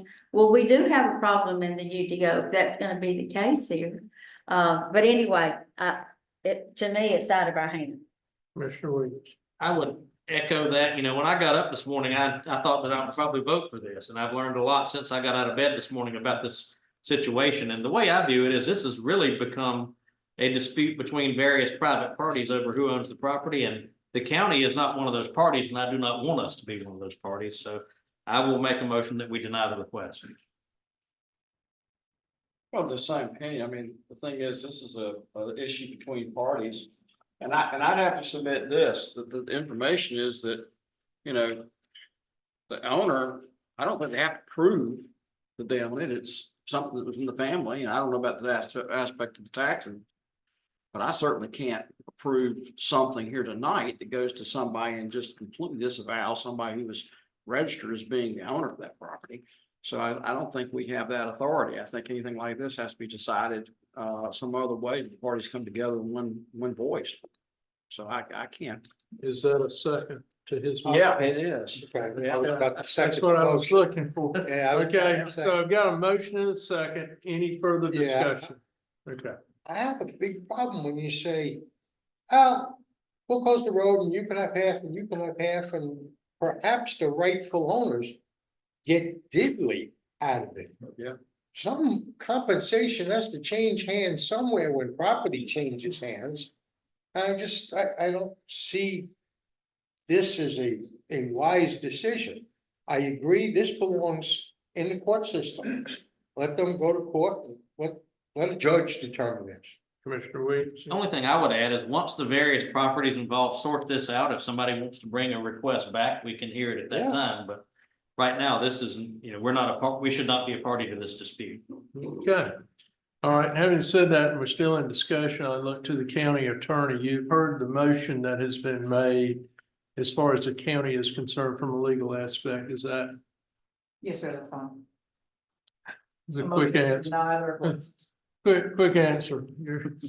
You're That's getting what we paid pay 'em well. for, right? That's what we're paid well. All right, all right, so we've got a motion on the floor and a second. Any further discussion? Hearing none, all in favor of the motion, aye? Aye. Any opposed? All right. All right, now, do you need us to read anything for that motion, or is that good? And That's we're- good for me. Yeah, That's you're good ready. for me. All right, The So- next- so number 2. Z 895. Okay, this is rezoning case Z 895. Mark Peugeot is going to be presenting this case. All right.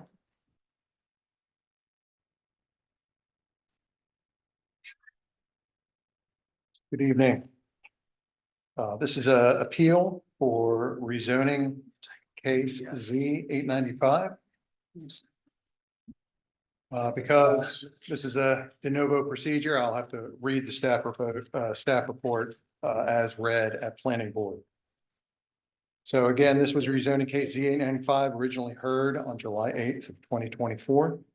The applicant, Samuel Varnum and the Teresa Rhodes Family Trust request to rezone tax parcel 231-00041 and a portion of 231-0004103 from R6000 or high density residential to CLD or commercial low density. This rezoning request is conventional, therefore no conditions, specific uses, or site plans are proposed. All owners and adjacent property owners have been notified via first-class mail. The location, looking at the map, is at 1886 and 1917 Boones Neck Road, or SR 1137, near Supply. Again, the current zoning is R6000 and the proposed zoning is CLD, or commercial low density.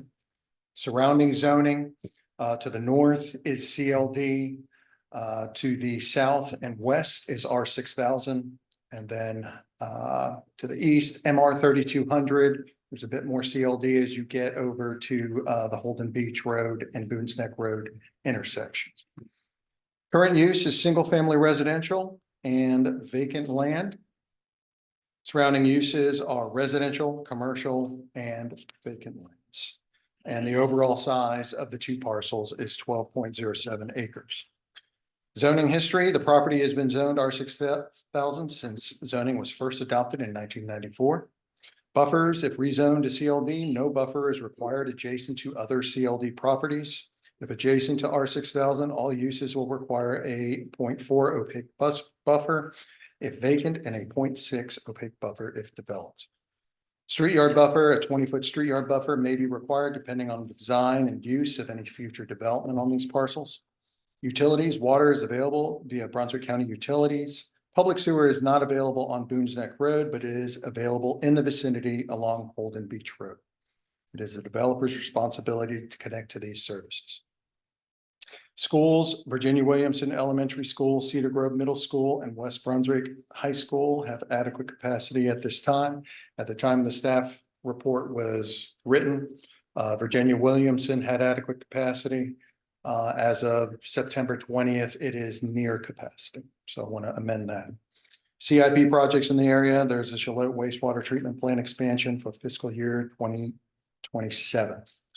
Traffic, there are no capacity deficiencies for this section of Boones Neck Road. However, Holden Beach Road is currently near capacity. NCDOT road improvement projects in the area, there's a Smith Avenue and US 17 upgrade to interchange. That's project U 5862 for fiscal year 2027. Environmental impacts, the site is not located within a flood hazard zone. and the biodiversity and wildlife habitat assessment score. Portions of the site score 5 out of 10 due to potential wetlands on the site. Requested parcel is located within a half mile of the voluntary agricultural district, and the requested parcel is not located within a significant natural area.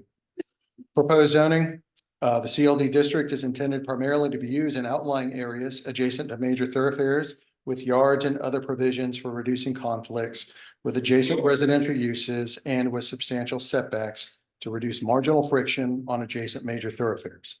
Commercial uses in this district will serve the needs of residential neighborhoods for auto-dependent commercial facilities and serve the needs of highway-oriented tourist business. The existing Blueprint Brunswick 2040 plan place type is medium-density residential. These areas consist of or can support single-family detached homes on various lot size. Improved open spaces in the form of neighborhood parks and recreational amenities are interspersed. Greenway trails within provided links to greenway trails in the area. Maximum impervious coverage limitations help preserve green space. Because this is MDR, the proposed rezoning is not consistent with the Blueprint Brunswick 2040 plan existing place type. If the place type is not consistent, a land use amendment is required. And of course, that's presented. So the proposed Blueprint Brunswick 2040 plan place type is medium density residential mixed. This area is characterized by moderate density residential development. It is comprised of predominantly single family detached homes. It may include single family units such as townhomes and duplexes. Mix of housing types are intended to create intergenerational neighborhoods, improving open space in the form of pocket and neighborhood parks interspersed and greenway trails within connected to such parks, as well as provide links to greenway trails and walkways and neighboring development. Maximum impervious coverage limitations help preserve green space. The entirety of the site is designated as MDR. Staff finds the applicant request reasonable and in the public interest because the request for CLD zoning district is identical to parcels directly adjacent to the subject parcel. Applicable Blueprint Brunswick 2040 plan policies. LU2, support development in areas that are best suited for future development. ED1, maintain and expand job opportunities in the county. And the commercial suitability map in the Blueprint Brunswick plan identifies the subject parcels as generally suitable for commercial development. Now, of course, at the planning board, the planning staff recommended approval for both these parcels. The planning board voted to approve the northern portion of the property and to deny the southern portion.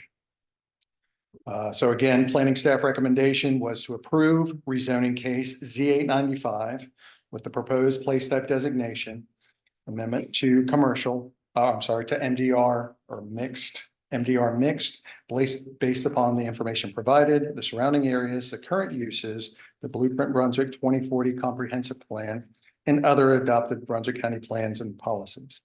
The planning board ruling and recommendation for KZ95. Planning board recommended approval of tax parcel 231-00041 and denial for a portion of tax parcel 231-0004103, citing that CLD zoning is not compatible because it is surrounded by the R6000 zoning district or high density residential. Let me go back to the zoning map. I feel like we're reading a Supreme Court. I know, I'm sorry.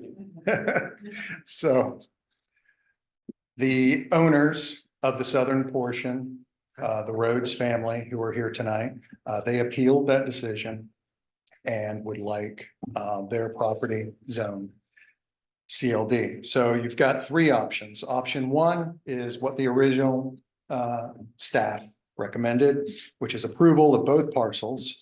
The request is not consistent with the comprehensive plan. Therefore, a land use plan amendment would be required. Staff also finds a request reasonable, appropriate, and in the public interest based upon the following findings. The Blueprint Brunswick 2040 comprehensive plan, goals and objectives support the rezoning. It is consistent with goals and objectives. LU2 supports development in areas that are best suited for future development. ED1, maintain and expand job opportunities in the county. Again, the commercial suitability map identifies the subject parcels as more suitable for commercial development, and it is not in a significant natural area. Option 2 is what the planning board, of course, ruled upon. And they stated the request is not consistent with the land use plan, and of course, stated the associated land use plan amendment for the northern portion only, and voted to approve that to CLD. The Blueprint Brunswick 2040 comprehensive plan goals and supports, again, for the same two, I won't read them again, the same two options that listed within the land use plan. And then finally, option 3 would be to deny both rezoning requests. And of course, you would have to state that it would be not consistent with the comprehensive plan. The request is unreasonable, not in the public interest, based upon findings if the board determined that the Blueprint Brunswick 2040 comprehensive plan place type is not consistent with the CLD zoning district and is not consistent with characteristics of the area, existing zoning in the area, and adjacent uses. Can I ask a question? I'm up for Yes, air, sir. Mark. Can I ask, Sure, go ahead. Just to cut the chase. This section up here, nobody seems to have a problem with that being commercial. Is that all right? Yes, sir. Because Okay, fine. All right. This is the only one in question that anybody's have a question of. And it's split between the planning board and staff. Right. Right? So it's up to us. Now, I have looked at this, it all looks like residential. I don't even know what kind of commercial operations are going on down there. So the thing is, I mean, I listened to 5 or 10 minutes of you going through all this stuff, and no disrespect intended, but the point being is, what is the rationale behind denial by the planning board and approval? What was the rationale between? The rationale is the road creates a barrier between more commercial area to the north. Southern portion, they felt that the commercial would be more encroaching into the residential area. If I may, I was gonna have a minor follow-up question. The portion to the south is only a part of the parcel. Correct. They're rezoning a small part of their overall property to the commercial and leaving the rest as R6000. And historically, the county has frowned upon partial zoning, so why was staff in favor of this partial rezoning? So they did have a survey prepared, and should the portion be rezoned, they would record that survey to subdivide that parcel. Okay, thank you. How many acres are we talking in the south side? The southern portion, I believe it's just a couple of acres. I believe it's just 2 acres. And the northern portion, I believe it's 3 acres and then 9 acres to the north. All right, Commissioner Paul. Commercial low density. What are we talking? Manufacturing, warehousing, retail? No, commercial low density is your kind of general business district. So that's more retail. It's not heavy. It's not warehousing. That would be heavy commercial, or what we call commercial intensive. So this is your general highway business. Okay. And staff is recommending approving both. Yes, sir. Okay, is there any other questions I have before we a open the question. public hearing? Refresh us what the COMR 3200 is.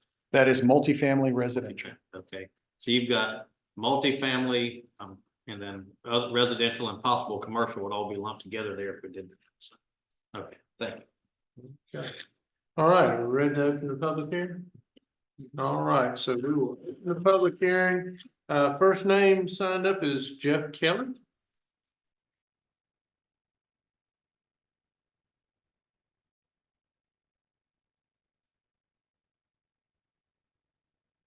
Good evening, I'm Jeff Kelly. I live at 1885 Boones Neck Road. If you look at this up here, I'm the little bitty piece of property that's between the zoning that they have on this side and then over there. The reality is you completely are now enclosing my single family home all around with commercial property. I would be the only residential one when there's families And you don't see it, but there's homes all the way down on that side of the road. It doesn't show it there, but there is. The only part that doesn't have a home on it is the one that they're trying to get rezoned. It's residential. It's you're already at capacity on the road. We are, you know, the reality is, well, kind of lost it here. Are you on the north or the south? I'm on the south, sir. Okay. I was here in the July one. I spoke in the July one. The area that is in question there, there's, like I said, we're surrounded. The land is very, very flat. If you're building anything on it, we're going to be looking at the wastewater runoff. We just had the rain now. I mean, just now the back of my property is dried up. There's no ditches out front. It's not meant to be commercial. It's already residential. We have residential at the bookend and on the other one, and the road's already owned property on the other end where they have commercial that's already there. As he stated in the last one, he was going to turn that into some parking that was already there and do some other stuff with it. I don't even know clearly with it. And when we had the last board, we were talking about it, just there's much more traffic and everything going on there. And, you know, my kids are almost grown, but it still doesn't mean the fact that other people in the area don't have children, don't have stuff going on there. As you clearly see, if you'll change the picture for me, again, where it had it up there, the majority of the south side is all residential. The north side is commercial, but like I said, you're going to put me on a complete island of being the only residential one that's there. I have no idea what his future plans on. He could say it's going to be parking. I don't know. But the reality is we are completely flat, no ditches, no nothing over there. And that water is just going to sit there, collect. If he brings in dirt, all that water runs off, going to come to my side. And then I'm going to have the water problem there with nowhere for it to go. It's flat, completely flat. So you create a problem for me now because it's not meant to be commercial. It's meant to be residential. It's been residential for years. It's not like this is something new. There's no true traffic that comes through there that's commercial wise. It's people that live on the road. People that live down that road, which the man just said was at almost near max capacity. That's really all I've got to say. I vehemently ask you not to make that commercial just for the simple fact that I'll be the only one sitting there with all this commercial around me and I have family there. My family's not going nowhere. I just bought it. We've been there. We're going to be there for a while. And whatever his plans are, might be today, might be something a lot more to where it's going to create issues for me. Thank you for your time. Yeah, one question. You said you're on the south side. Are you between the area that he's proposing? Can I come forward and just point for that? That'd be easier, yeah. So you see where it says CO Empire 3200 right there? Yes, sir. And you see the one that's the blue. I'm the little bitty piece right there in the middle. Okay. So in between that pink and that checker on the south side, That's what I thought. that's me. I'm the little man. I'm the little man being pushed out. That's just reality. That's me. And that's just facts. So of course I'm here fighting this. My kids are in high school, are in college. I'm not going to pretend like they're little kids, but they're there. I mean, you know, I'm going to finish raising my family there. I hope to grow old there. It's not meant to be commercial. That's all I have. I have nothing else to say. Did you say that you did speak at the planning board? Yes, sir, I did. There was quite a bit of discussion, about what was going on at the property, beside me, and I'm not gonna get into that night. I gave pictures out that night. They should be, I don't know if you have them or not, of some of the stuff that was going on next door. But which scares me to think, with what was going on, already going on, where this could lead to in the future, being commercial, where, you know, but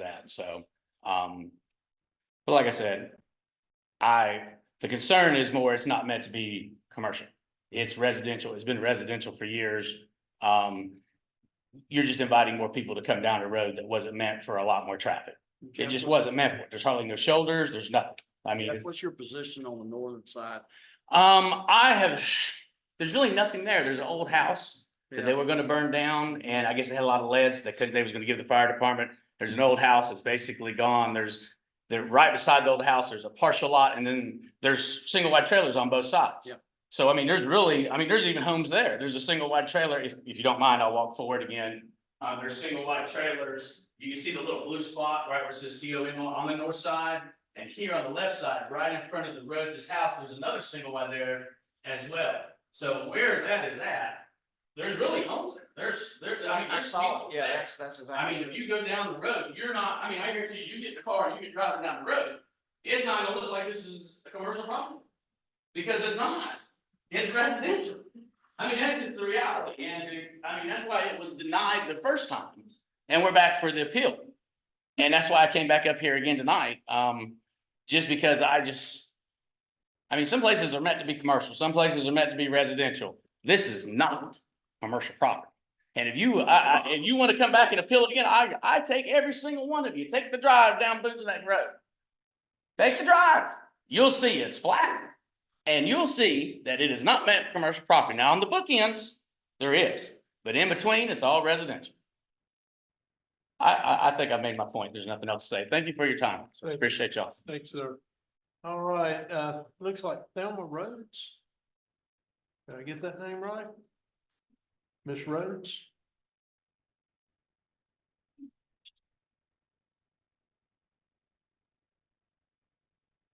Could be Teresa. Did I get that one right? I'm nervous. Ben, pull the microphone down a little bit there. Okay, there you go. I haven't talked in front of public since I retired from the Board of Education. Okay, I'm ready. My name is Teresa Rhodes. I live at 1917 Brunswick Road, Supply, North Carolina. I do want to make this piece of property commercial. My plans are for that piece of property is to enclose it with a fence and add, well, at the intersection of Brunswick Road and 130, I own CMS storage. And I'm beginning to get full because some of the developed people found that they can't park their boat, their campers or whatever, so they're bringing them to me. And so I want to take this piece of property and enclose it and park boats, trailers, campers.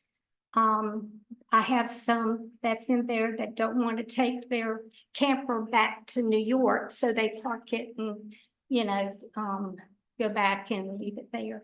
But that's what I want to do with it, is to just close it in, add boats, trailers. All the vehicles will be licensed. The gates will open at 7 o'clock in the morning and close at 6:30. And there won't be any comings and goings between those two times. And that's what I want to do with the piece of property. Now, are you the owner of the smaller one on the south side, or do you own both pieces of property that we're talking about? I own at the intersection, I own that. And then the piece that I'm trying to get, commercial. Okay, so you own the piece that we're talking about in Yes, the sir. light blue little X area there, the smaller piece, The south side. the south side is what Yeah. we're talking about. Right, okay. Very good, and then someone else owns the piece across the street from, Yeah, that's Sam. That's, I think that's same Same barn. barn. okay. Yes. Okay, all right. Okay. Any other questions? Yeah, one quick question. So you're saying this is for storage, because you said campers. So it's not gonna be a park for campers, it's just a storage place. There's no utilities here for that. There's not gonna be no, well, the only utility that I'll have is lights put in there for security. And that will be the only thing. There won't be no running water. There'll be security and lights is the only thing that. Yeah. Okay. Okay. Well, thank you very much. All right, that's all that I had signed up for the public Mr. hearing. Chairman, Is if I there could- anyone else that had an intention of speaking? does.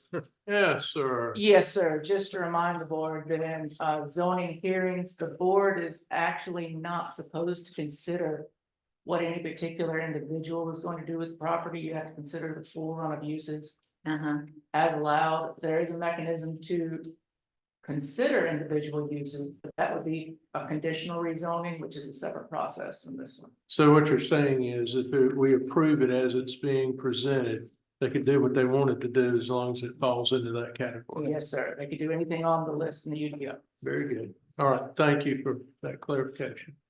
All right, is there anyone else that wishes to speak on this matter? Yes, ma'am. Yes, ma'am.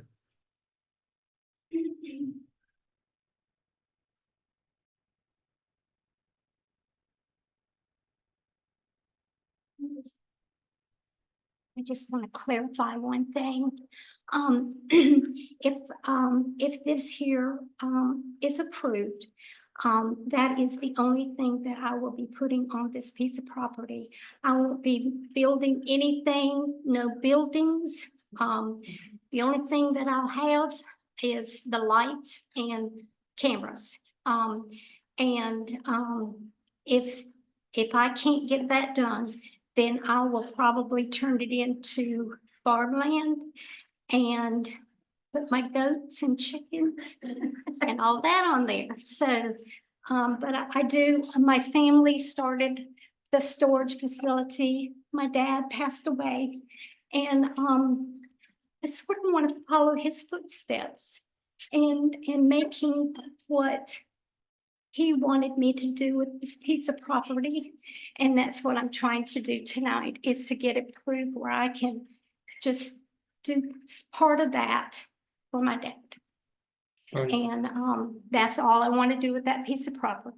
Very good, thank you. Mr. Kelly, I see your hand up. Would you like to speak again? One more time, if you don't mind. Sure, the microphone's yours. I'm glad to hear it's not gonna be a Dollar General. I know everybody wants to go home, and I apologize. But the reality is she's a sweet lady. I know she's a sweet lady and it looks really nice, but as I've had several people already come up to me when I'm standing over there, mention like, pull up Google Maps right now and look at the satellite view, you can see they're already illegal parking there now. There was a cease and desist order already out for this. I mean, this is somewhat common knowledge because they walked over to me or called me to the back of the room and told me about it.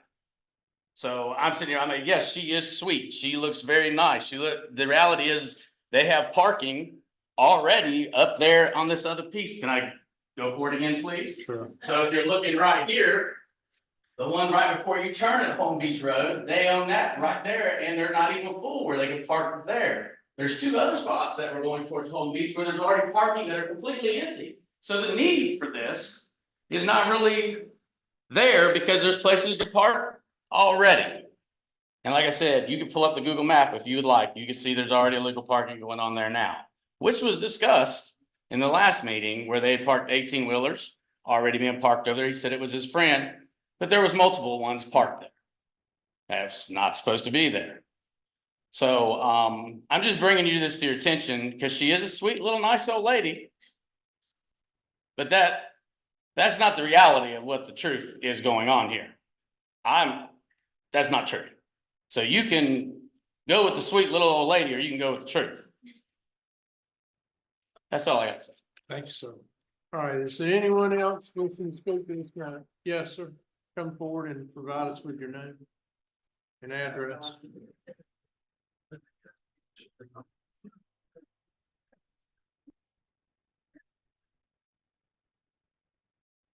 My name is Buddy Roach.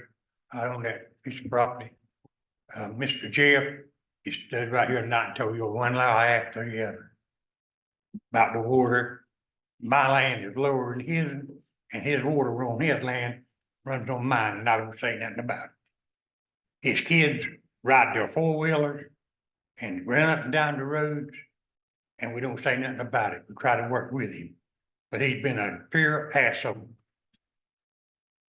Okay, I think you made your point. And Thank you. all we want to do is fence it off.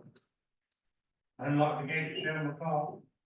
And shut it at 6:30, and that came road, we got rid of them about 45 days ago, they're gone. They no more. Thank you. Thank you. All right, that's all I had on the public hearing, so we'll close the public hearing on that one. And, do I hear I have a question. Sure. What was the vote, with the planning board? Was it unanimous? It was to approve the north, No. deny the south. I know that, but include this part, but, what was the vote? For the south part? Uh-huh. I believe it was. I think to reject the south part was 5-1 is what I read. Is that correct?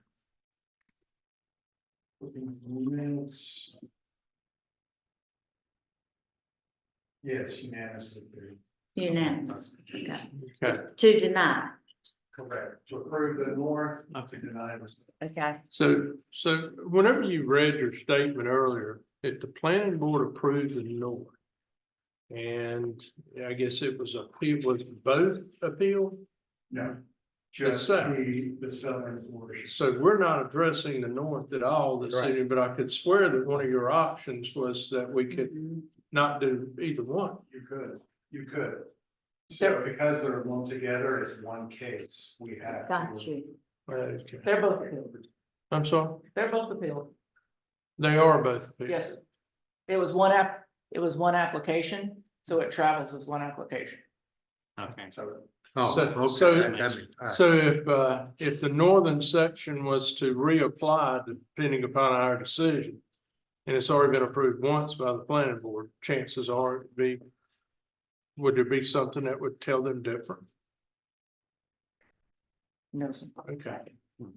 All right. I got nothing. What I was gonna recommend is to, in this case, follow what the planning board did and approve the north and, you know, the problem with the south is while she said what she would and would not do, we're not approving that. We're approving everything that could happen. And that's where, you know, I would encourage her if she wants to continue with that, to continue, look at the conditional zoning and work through that process. And that might be an option there, but I'll go ahead and make that motion, especially since you've already read all the long consistency statements. I'm seconding. What's your motion? To approve the north and reject the south. Okay, so I've got a motion and a second. Is there any other discussion? I do. All right, so I've looked at it and the gentleman's right. I mean, there's two things going on. One is you're absolutely correct, and you are as well, because the thing is, we can't look at it, the current use of it or what the intention is. We have to look at what the ongoing potential could be for that property. So that's the way we have to look at it. The second thing is it does not look like a commercial perspective at all around there. I mean, it just doesn't. It looks like residential. The road is, you know, it's not really conducive to it. And so my point is, I wouldn't be in favor of either one of them. Because the thing is, it's a residential area. So I just can't see, and I approve what, you know, Mr. Thompson's saying. That the individual with the northern side can take it back to the planning board. But I just can't, I mean, it's a residential area. If you look at the map, if you've been out there, if you look at the road, it doesn't lend itself to commercial activity. Kirsty, can you go back to the zoning map? Yeah, because it connects to the commercial. Yeah, The northern part does connect to the, but that's my main reason because See, it's it's all surrounded by commercial. commercial low density up there. Well, it's residential. No. All the orange is commercial. low No, density. I'm trying to say to you that if you go out to that site in question, it's all residential. And the road doesn't lend itself to commercial traffic. That's the concern I have. there's already commercial on it. Kirsty. The Alert campground is actually in that CLD area, owned by the applicant that is requesting. Yeah, that's. The on State Road 1137 there in the middle of that. Of the zone that we're looking at. There's the dark blue Hey, what little is that? square popped right in the center of it. It is, Is that residential? that is residential, yes. So this is gonna surround a residential home. It is, yes. But there is across the street residential, so it's not. I'm sorry, it is what? There's residential across the street, so it's still connected, the road connects it. Okay, okay. All right. Is someone living in that? Yes, sir. They got a home in that? sir. Hold on. Now, Okay, okay, I'm beyond Boston at this point. Okay, this is Mr. Kelly, right? Right. This is the property in question. Correct. This has residential in it. That is also owned by the roads. They're only asking for a portion of their property. They provided a survey showing that small area. What we're talking about now is the north side. spot up there. No, I can't reach the north side. 5'7", that's. All right. Okay, are there other questions? Yeah. Are there other questions? Okay, so we've got a motion and a second to, and let's repeat the motion so that everybody at the table hears. Basically to approve the northern rezoning and deny the part south of Brunswick. With the consistency statement that Mark already read. Praise God. All right. So all in favor of the motion? Aye. Aye. Opposed? No. So 3-2. All right, so let's go to the next one. Oh, boy. And I hope it is the 898. It is. All right. The 898, it is the area of the former drag. This is the initial line to that area. Jack Walton, who is one of our newer planners on staff, he's a senior planner who's gonna be presenting this.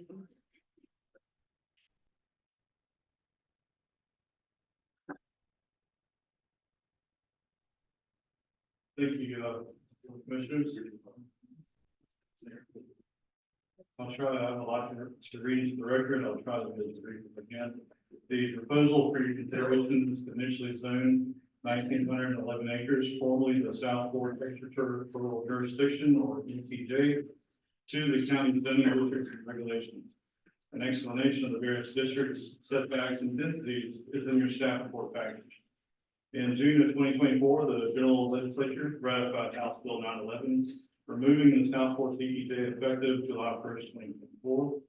An ETJ is defined as an area outside of the city limits where the city can exercise certain rules such as development regulations, land use, density, and plan for future public infrastructure up to 3 miles from the city limits.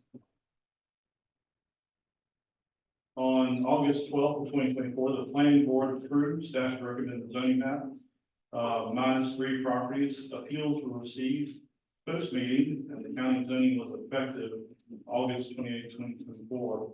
On September 9th, 2024, the planning board approved 3 properties excluded from the previous meeting due to last minute changes. The map on your screen and in your package show the recommended initial zoning approved by the planning board. We have met with Southport staff, management, elected officials, and citizens over the summer to review zoning ordinances, land use policy, existing plan developments, and public infrastructure within ETJ. We also drove and field verified every single property in ETJ. On July 25th, 2024, county staff also held a community meeting at the Southport Senior Center to present the proposed initial zoning maps and to hear feedback from the existing residents as well as citizens of the surrounding areas. The zoning map was created based on staff analysis, existing land use patterns, designed to limit non-conforming situations and future potential developments of the existing Southport ETJ properties. I'd like to go into briefly about each of the zoning districts to kind of give you an idea. This is the R7500. This is the lowest density that UGO allows for urban style developments such as Southport. Uses include single family style lots, but within a planned development, duplexes, townhomes, and multiple and also allowed. New developments on septic would allow 2.9 units per acre. To remind everyone tonight that The majority of the parcels within the ETJ do not have access to sewer and are only served by septic systems, though county water is available for the most part. The next density is the R6000 and the SBR 6000. The difference between the two is the R6000 does allow for manufactured housing, while the SBR, which is site-built residential, doesn't allow for mobile homes, but allows for modular housing. Uses include single-family style lots and duplexes within approved plan development. Townhomes, multifamily would also be allowed. New developments on septic will allow 4.4 units per acre. One item to consider is under the previous Southport zoning, plan developments would be allowed up to 6 units per acre. The next slide is the commercial areas. The neighborhood commercial is in yellow, and the commercial low density is kind of in the orange color. The difference between the two is that the neighborhood commercial limits outdoor displays, limits self-storage and warehouse. The neighborhood commercial is an appropriate transition to established residential areas. The developments on septic systems would be 4.4 units per acre per single family lot. The last zoning district would be the conservation protection in green and the industrial general and the brown colors. This is the these properties are mostly owned by Duke Energy and Arthur Daniels Midland. Both did request industrial zonings. The CP is mostly wetlands and the buffer to the Duke Energy property. The Blueprint Brunswick 2040 plan was adopted in February 2023. The city of Southport elected not to be included in the county land use plan and adopted their own land use plan. Since these properties are no longer within the former EPJ per statutes required by law, staff proposes land use place type to be amended with the land use plan complementary to the zoning districts in the previous map. A copy of this map is also included in your proposal. Now, I have a question about that map while you're on it, if you don't mind going back. Prior slide. Sure. The bottom right side, that bright orange one is listed as, I believe, medium density residential here, unless I'm looking at the color codes right, but it's high density site built residential on the zoning proposal. Yes. Why is it listed as one-on-one and different on the other? I think it comes down to a title. We chose site-built residential so that it would prohibit possibly a mobile home park being built within that property. So that's why we chose Are we basically just taking and overlaying our zoning on what was existing with the ETJ at the time? Is that basically cutting into the chase? Is that what we're trying to do here? Yes, sir. As when the state removes. Right, I know that. We had a limited time for the 60 days to establish zoning, so we're trying to look at our zoning code and apply it to these situations. Right. And limit the non. Just overlaying it on our zone, yeah. Yeah, we're trying to limit. the Yeah, it's closest we non-facilities, can get. Yeah. The undersized lots, those sort of things that we consider. And this is the least dense designation we can do, right? This is for instance, the R75 on the Right. previous screen, that is the lowest straight single family zoning district that we have. That would allow for that type of density, the 4.4, I think, but if we do this to something like rural residential that has a lower density, that opens the door up to a mixed use type development where, storage area and Right. housing and Right. city built, so we really paid attention to the urban development of Southport in choosing these districts. Understood. Does this include all of Smithfield Woods too? Yes, ma'am. My question then is, if it includes Smithfield Woods, do I need to recuse myself on my piece of property? Yes. Yes, ma'am. Yes. I wasn't even thinking about that. Yeah. Do we need to vote on that? Do we need to vote on that? Yes. If we would just vote on her particular parcel separately, Okay, she could vote on the rest. all right, so she can continue to participate. Yes, sir, go ahead. Hey, got a question for you though, that probably a bunch of people are thinking about and asking. We're talking about R 7500. And certainly if we we do not have like an R 10,000 or R 12,000 or R 14,000.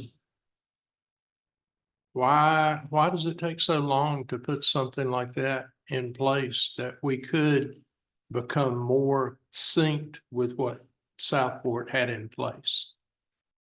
I just think that it'd be good for the public to know that. It'd be good for me to know that while we're,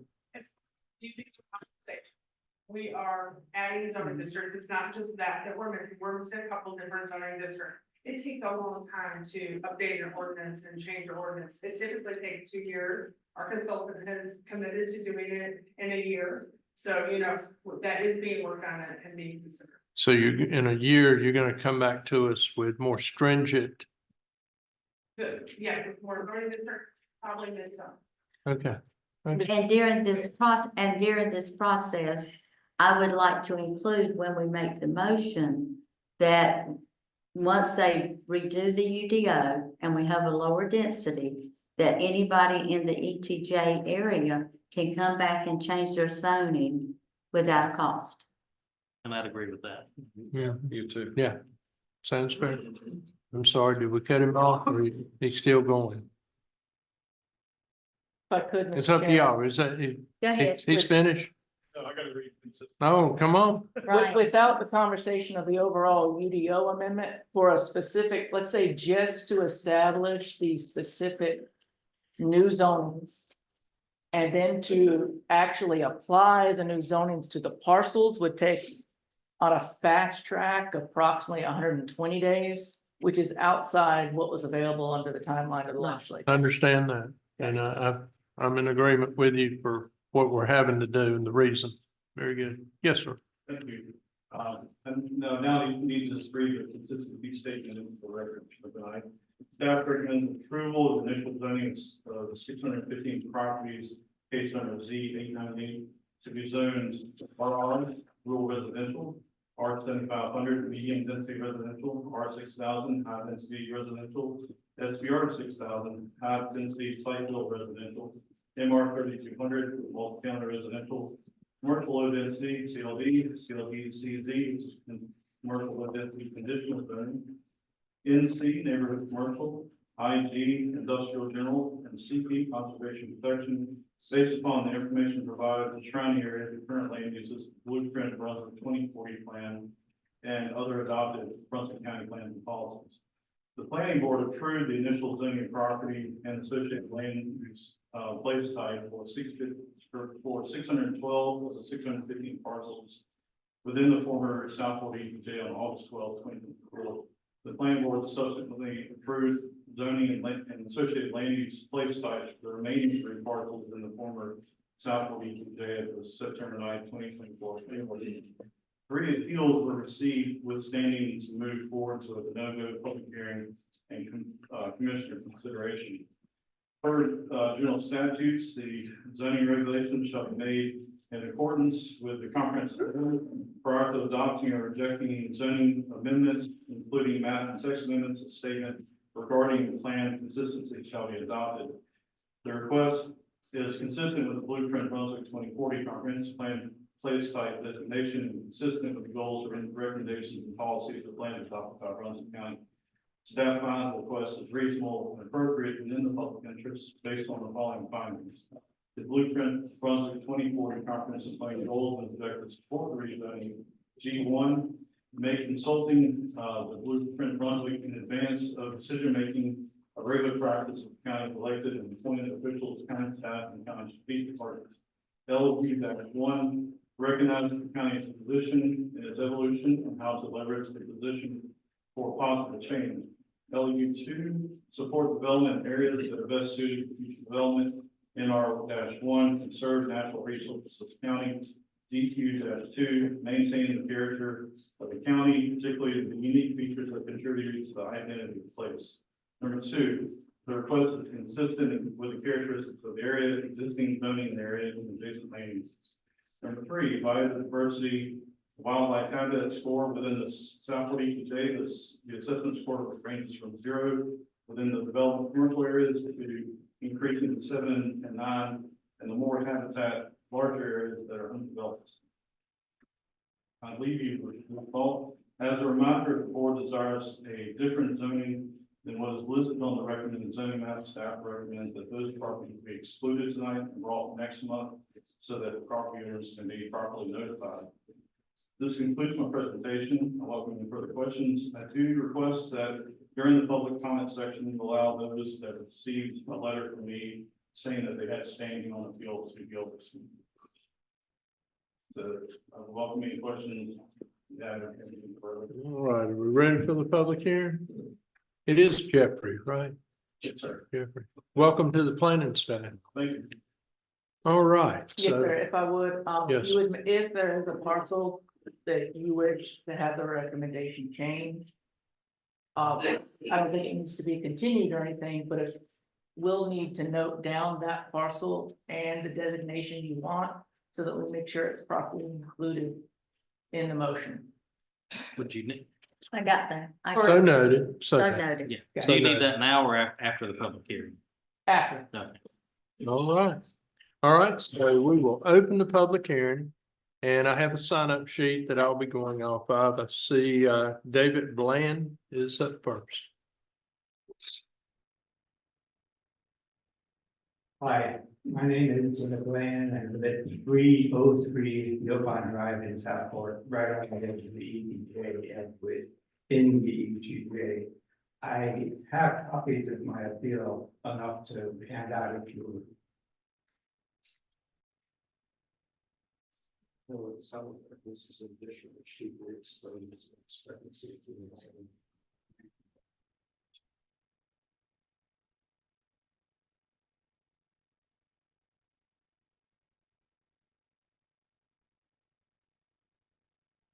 Creating the United States to encourages the level of turnout here for the issue. The people of the state is the top press. This appeal applies specifically to the property at 303 Yopon Drive in Southport, but it is relevant to other properties on the same part of Yopon Drive. And some issues apply to all the zoning classifications proposed with ETJ. So I am going to be talking about three main concerns: the zoning itself, the infrastructure of that area, and the environmental aspects of that area. The SBR 6,000 high density residential zoning proposed for 303 Yopon Drive and the other parcel on that block would allow a minimum lot size of 10,000 square feet when using septic as well, which is half of the 20,000 square feet allowed under the Southport R20 zoning that had applied there. This would in effect double the housing density and could increase the impervious area in this flood-prone area. At first glance, SBR 6,000 doesn't change the building height limit of 40 feet, but the county UDO states in the footnotes for the development standards table that, quote, additional building height above the maximum up to 75 feet is allowed by right. The phrase allowed by right is not defined anywhere in the UDO, but a definition that I found for the term use by right is a use that is permitted in a zoning district and is therefore not subject to special review and approval by a local government. That means 75 feet could go up without anybody questioning. This footnote appears in the standards for all of the zoning classifications that are being applied to the ETJ, verbatim of the same exact phrases. Some of the speakers at the August 12th meeting, the planning board meeting, were concerned about the 50-foot height limit that the county has proposed, so they would allow on North Powell Street. But that footnote appears to set the by right limit at 75 feet, not the 50 feet they were concerned about. Those speakers were told that the height restrictions in the UDO could apply to, I'm sorry, we're told the height restrictions in the UDO apply to unincorporated areas. I found nothing in the UDO that said that, and the UDO states at its beginning, quote, these regulations govern the development and use of all land, water, and structures in Brunswick County, which are outside of the zoning jurisdiction of any other governmental unit having equal land use regulatory authority, temples. So theoretically, these buildings that are 75 feet tall or more lot depth would be allowed anywhere in the ETJ. For comparison, my one-story house with an attic crawl space is 16 feet tall. Yopon Drive, okay, now I'm going to move on to the section of infrastructure. Yopon Drive is a private road that is not maintained by the city, county, or state. Our section is doing well to handle the volume of traffic from the 12 people that live there. And it is also used by some people who live on an unpaved section of the Yopon to the west. But the road is too rough to attract other through traffic. And the only way to get to Yopon Drive is on City of Southport roads, which are equally limited capacity. Basically, that road is isolated from any access by anything but City of Southport roads.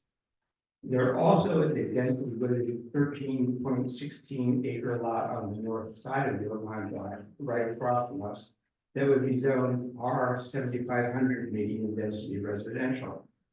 If that parcel were allowed to be developed and its vehicles were given access to Yopon Drive, the road would require radical upgrading, but those improvements would be useless since Southport has no reason to upgrade its roads leading to Yopon. Except for one house, the drive does not have access to county water or sewer. Some of the shallow wells have already had water problems, and those problems would increase for greater density of well-dependent houses is allowed. If the low-lying 13-acre wooded lot is developed, building would be required to raise its elevation. And that and all the added impervious area would increase the water runoff from storms, which would degrade the permeability of the soil holding septic systems. Currently, there is no water or sewer service to that wooded lot. If they were to depend on septic and wells, water table levels and permeability would be made worse with the existing residents. From an environmental standpoint, that 13.16 acre wooded lot is unsuitable for development. It holds part of Price Creek. It is constantly wet, it has floodplains and flood hazard areas and wetlands. And its soil types are unsuitable for development. There's the soil report on the Brunswick County site that details the soil there. And that is where I got my information for the suitability of development. Its elevations range from less than 4 feet to as much as 16 feet. Right now, it helps reduce, that area helps reduce the impact of flooding in our neighborhood. The bill that would be needed to allow development would turn the area into a greater source of flooding for the rest of us. That wooded parcel also is home to several species of wildlife, deer, owls, snakes, rabbits, alligators, birds, etc., which would be inevitably displaced if it were developed. In summary, for 303 Yopon Drive and the neighboring lots, the R 7500 medium density zoning is a closer match to Southport's R20 than the proposed SBR 6000 high density zoning. Ideally, a modified RR rural residential zoning without allowance of commercial uses that should be applied. For the 13.16 acre wooded lot on the north side of Yopon Drive, the long-standing environmental conditions, together with the impact that development would have on the infrastructure and the range and intensity of flooding in the existing Yopon Drive neighborhood, justify a zoning of CP conservation protection. I must say that I admire all the work that the planning department has done in handling the task that's put in their lap by the implementation of House Bill 911, by the passing of that. So the time never required for them to make the change I suggested. We even justified seeking an extension from the state legislature. If the county has in fact discussed the issue with the state without success and has determined that an extension cannot be granted in a timely manner, then a moratorium should, without excessive deliberation, be imposed immediately on acceptance and approval of new development applications, at least in the ETJ area. Otherwise, you run the risk of developers taking advantage of the ambiguities and legal standards of proposed zoning, and the consequences of that cannot be reversed. Several factors in Hurricane Florence 6 years ago, and the recent PTC #8, the resulting infrastructure damage from those storms, the probable relationship of at least some of that damage to the development practices that have been employed, and the fact that we're still in hurricane season, all serve as an evidence-based argument for an imminent and substantial threat to public health or safety, which should satisfy the criteria of the North Carolina General Statute 160B-107 moratorium. I make it sound simple. No, really. That's it. Thank you. Thank you, sir. All right. I just want to know if it's come back in with this. If you'd like to. No. Okay. Candace Bland? I think. It's still walk. I'm Candace Bland and I'm co-signer of the appeal concerning the zoning of 303 Yukon Drive in Southport, and how proposed zoning would also affect the adjacent houses, the wetlands across the road, and height limits in every zone in the ETJ. The major takeaways from my husband's presentation of the appeal are: there are 13 plus acres of undeveloped wetlands across the street from our lot, which is proposed to become medium density residential. That area is lower in elevation and holds water all the time, which helps to mitigate the flooding on our side of the street. But flooding still occurs after heavy rainfalls. If the wetlands are taken away, more extensive flooding will occur to the homes that are already there. With the periods of heavy rain we've had over the years, yards and a house on our street have flooded numerous times. Our wells have repeatedly become contaminated, according to testing by the county, making the water undrinkable. Besides the inconvenience, we have had to treat the well, and both of us have had to seek medical consultation due to the illness that we got.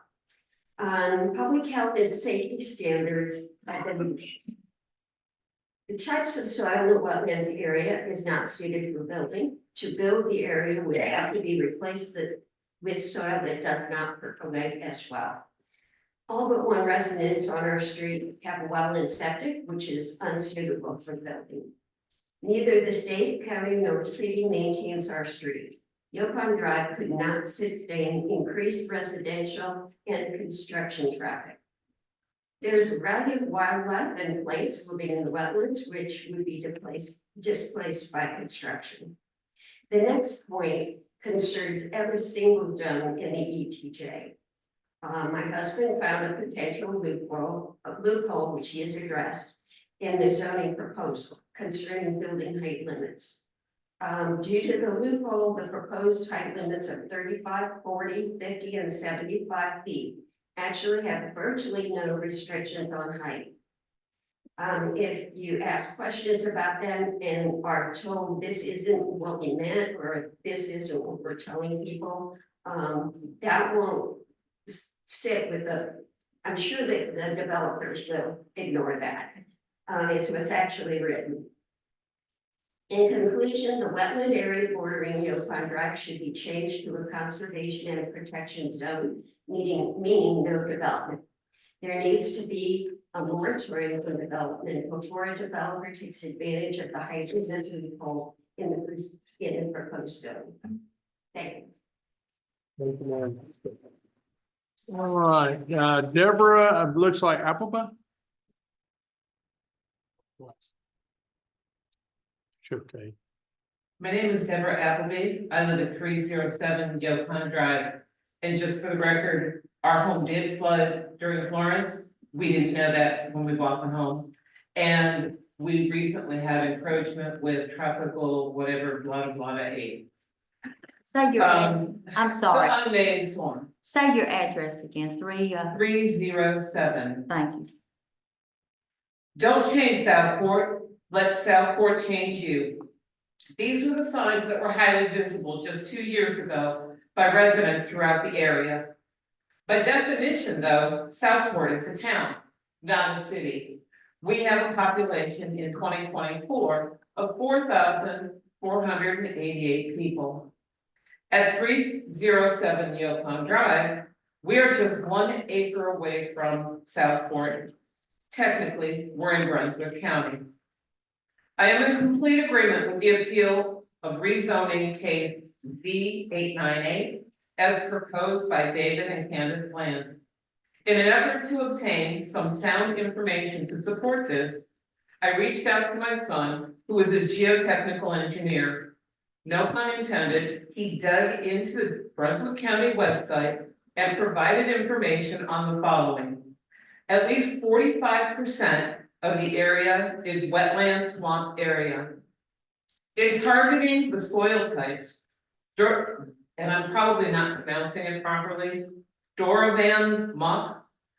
The Doravan series consists of a very poorly drained, moderately permeable soil on densely forested floodplain, hardwood swamps, and depressions in the Atlantic coastal flatwoods. Doravan muck is an official soil type as defined by the United States Department of Agriculture as a very dark, brown, mucky, deep peat consisting of partially decomposed moss, roots, leaves, twigs. This soil type is not compatible for development as it would need mitigation of the wetland, which consists of digging out at least 7 feet of organic soil and replacing it with what we typically call backfill. As a result, Price Creek and its tributaries would have their natural flow of water cut off, thereby creating a hydraulic barrier which could flood or add to the flooding of the surrounding areas. Additionally, the southeast area is a permeable sand, Leon fine sand, which is also generally not used for development, as stated on page 4 of David's proposal. Additional research on my part, on page 16, wetlands transitional area identifies the expansive area extending close to Jabbertown Road as bottomland hardwood. The EPA describes the bottomland hardwood forest as river swamps. They are found along rivers and streams of the southeast and south central United States, generally in broad floodplains. These ecosystems are commonly found where streams or rivers at least occasionally cause flooding beyond their channel confines. They are deciduous forested wetlands making up different species of oak, gum, bald cypress, which have the ability to survive in either seasonally flooded or covered with mud water much of the year. And if I recall correctly, there was some debate about an oak tree that was taken down. Bottomland hardwoods serve a critical role in the watershed by reducing the risk and severity of flooding to downstream communities by providing areas to restore floodwater. In addition, these wetlands improve water quality by filtering and flushing nutrients, processing organic waste, and reducing sediment before it reaches the open waters. Finally, from an environmental and ecological standpoint, the continued development of our area is destroying the natural habitats of many of the species of animals which have already seen decline. These include beautiful fox, egrets, ibis, pileated woodpeckers, hawks, owls, and many other species of birds. Added to that, the various species of bats, which are included on some of the endangered and threatened lists. These are nature's helpers with mosquito and bug elimination in lieu of chemicals and spraying. Beaver, deer, gators, snakes, lizards also make this home in our coastal ecosystem. We have seen a decline in our own. We used to see fox with the kit in the spring come through. We saw more deer than we have in recent years. We have a hawk that has vanished. We have an owl. We haven't seen it in a couple years. We ask you to strongly reconsider this appeal of rezoning to conservation and protection based on zoning, infrastructure, and environmental concerns brought to the table. Respectfully submitted. Thank you, ma'am. Sue Marsh.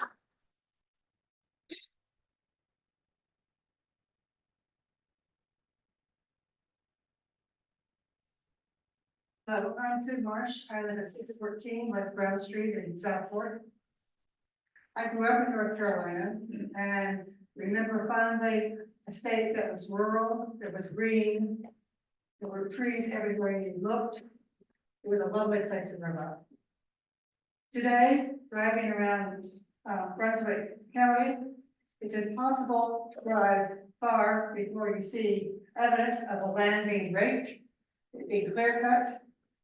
You see water flooding areas where they've never flooded before. We see the disruption of wetlands. This is what is being proposed in this area. I ask you, don't do it.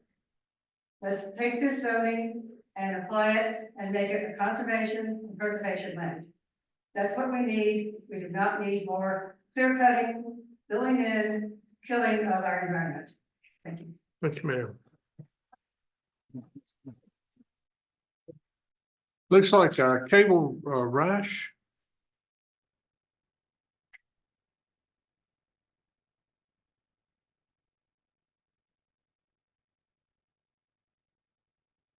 Hey, good evening, commissioners.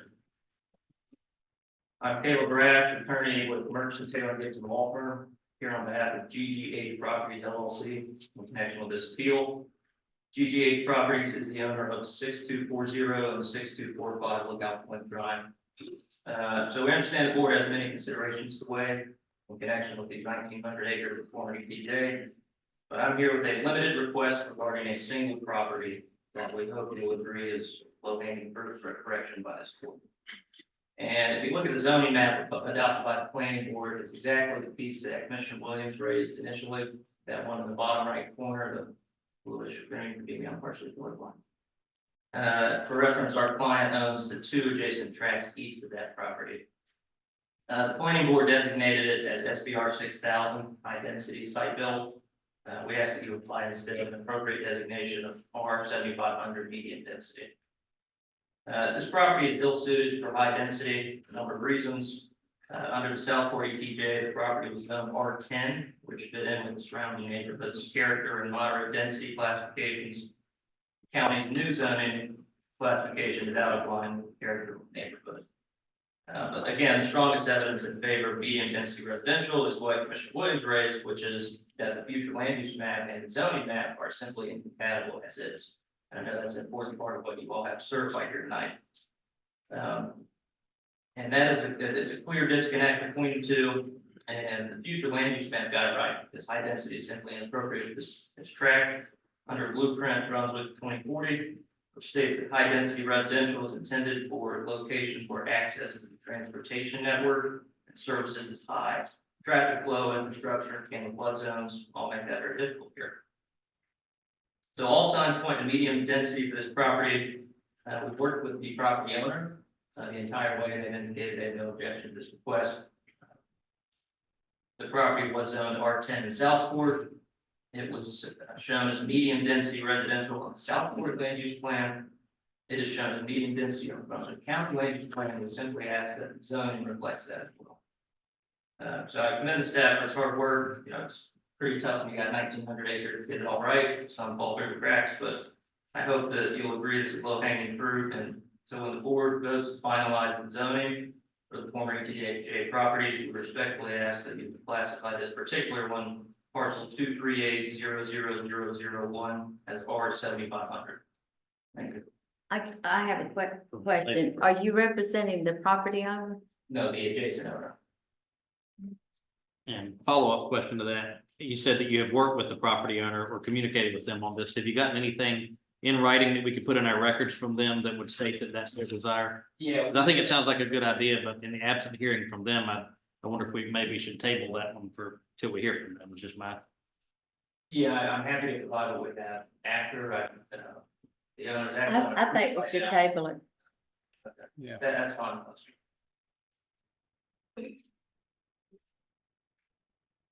It was 238. Do we have the opportunity to table a piece of property, or are we under any kind of time restriction? Certainly. Well, might I ask, could we get a conditional approval now or hold the vote now and pending owner? No, I'd I'd have rather to for, ask the attorney for yeah, that. I'd rather for the owner to be here. Yeah. And what, Brian, would we have to have another public hearing, or could we simply table a vote on the public hearing that was held today for 2 weeks?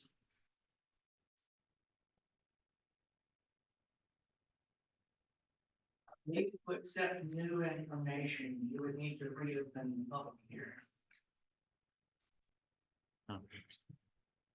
Figure that out for certain before we close this. Well, the one thing that, remember, I did make a motion that anyone in the ETJ, once the UDO is done and there's a lower density, which you might want something lower than R 7500, then you would have the opportunity to, the property owner could change it then. So if they're in agreement, then it could be changed then. If they're not planning on doing anything with it right now, I mean.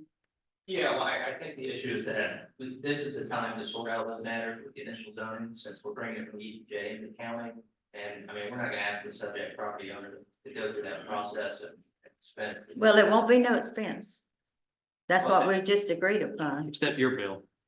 Well, when they did the UDO, there was some broad brushing that had to be adjusted. And in fact, we've been continually doing that where individuals had properties that were zoned a certain way. And at least during my tenure for the past, 16 years, we've had to adjust it because things were changed during the UDO. So as a result, when it came forward, we did. So I think that is at least a way of doing it. This is a very great challenge to be able to take what has been basically placed in our lap and having to rezone everything. And then if we're gonna have to get into the weeds with every single one of these things, we'll never get anything passed. So I think what, Commissioner Sykes is talking about, it's not gonna be an expense list. There's an issue whereby you're gonna have to do something expeditiously. And plus, not only that, we need to have firsthand information from the owner himself, not from someone, and no disrespect intended at all, but not for somebody who represents the adjoining property owner, but the actual property owner themselves. Is it possible just to continue this one piece of property? In Well, other he's words, gonna- separate it He's from, gonna continue mine, but y'all gonna vote on it separate tonight. well, we'll vote on it separate this evening, I'm sure. I But- believe at this time. We could pull out individual properties from consideration, yes. So, And I have just a logistical question. Is it possible to, I know you mentioned conditional rezoning earlier that could include things. Could a conditional rezoning exclude things like mobile homes if we rezoned it R 7500, but exclude specific things that might not fit the character of that area? Well, he wants it 7500. But I don't know that you want to put mobile homes there. It's not, it's just R 6000 is mobile home. Yes, but that process would have to start again. Okay. And the individual property owners have to explicitly agree to any of the conditions. Okay. okay, Okay, double wide, Yeah. okay. but we can pull out this one piece of property. Yes. Okay, all right, can we move forward? Wait, can you repeat those property numbers? Do you have them? The the parcel you would exclude based on conversation with Mr. Rash is 238-00001. And then you're also pulling out 221 NC 002 for Michigan site. Can you give me that number again, Hurst? 238-00001. Okay, If we pull this out and table it, how much time would you need to connect with the property owner and come back? And in their vacation schedule, should follow. okay. do you think, I mean, We're fine. is the first meeting in November reasonable for us to continue this, Brian, to continue the hearing to then? I just want to make sure we do that before we close this hearing, that we know what. Yeah, would we have to continue the hearing or just open a new one under that piece of property? You would table the consideration of 238-00001 for a date and time. that you would Okay. like to state. Okay. But everything else we could approve this evening. Okay. All right. Would a motion be in order right now to go ahead and continue that one, or do we need to do that at the end? I guess we're still in public hearing, so we'll have to wait. Yeah, we would. Okay. Okay, thank you. Thank you, sir. All right, looks like Maureen Meehan.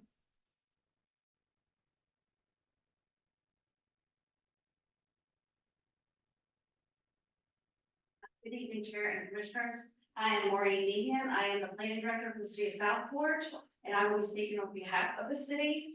And I reside at 212 Frank Drive in Southport. There's an emergency board of aldermen meeting called, as many of you know, so unfortunately there is not more city representation here this evening. So that's why they're not here. And I wanted to say that as noted in your package and in the presentation this evening, we, staff, city staff and county staff have been working together for this project to get it done as well as possible. And you've heard the limitations and constraints that it offers trying to overlay the zones. So to respect your time and the public's time, we keep this pretty succinct. So the city supports a smooth transition with the former properties. And we want to work with the county to ensure compatible development patterns, with the creation of transitional zoning districts through the development of the new UDO. And also, we would like to have consideration of a north-south corridor entrance zone.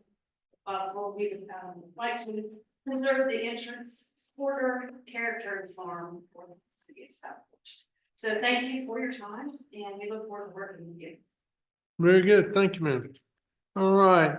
And last person on our list is, see if I've got this name right. Looks like Craig, is it Stockholm? I come in close? Did I come close? You were so close.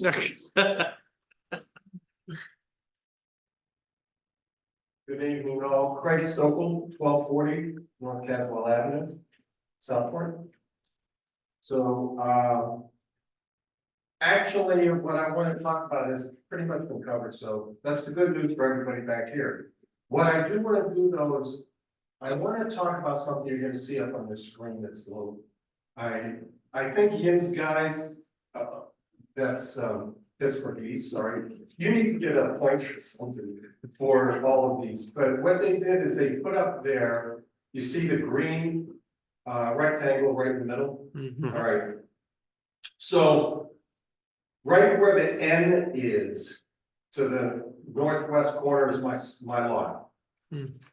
So a couple of things I want to make sure I cover. One is in the UDOs, under, I think it's Article 6, 3, and 4, it talks about buffers.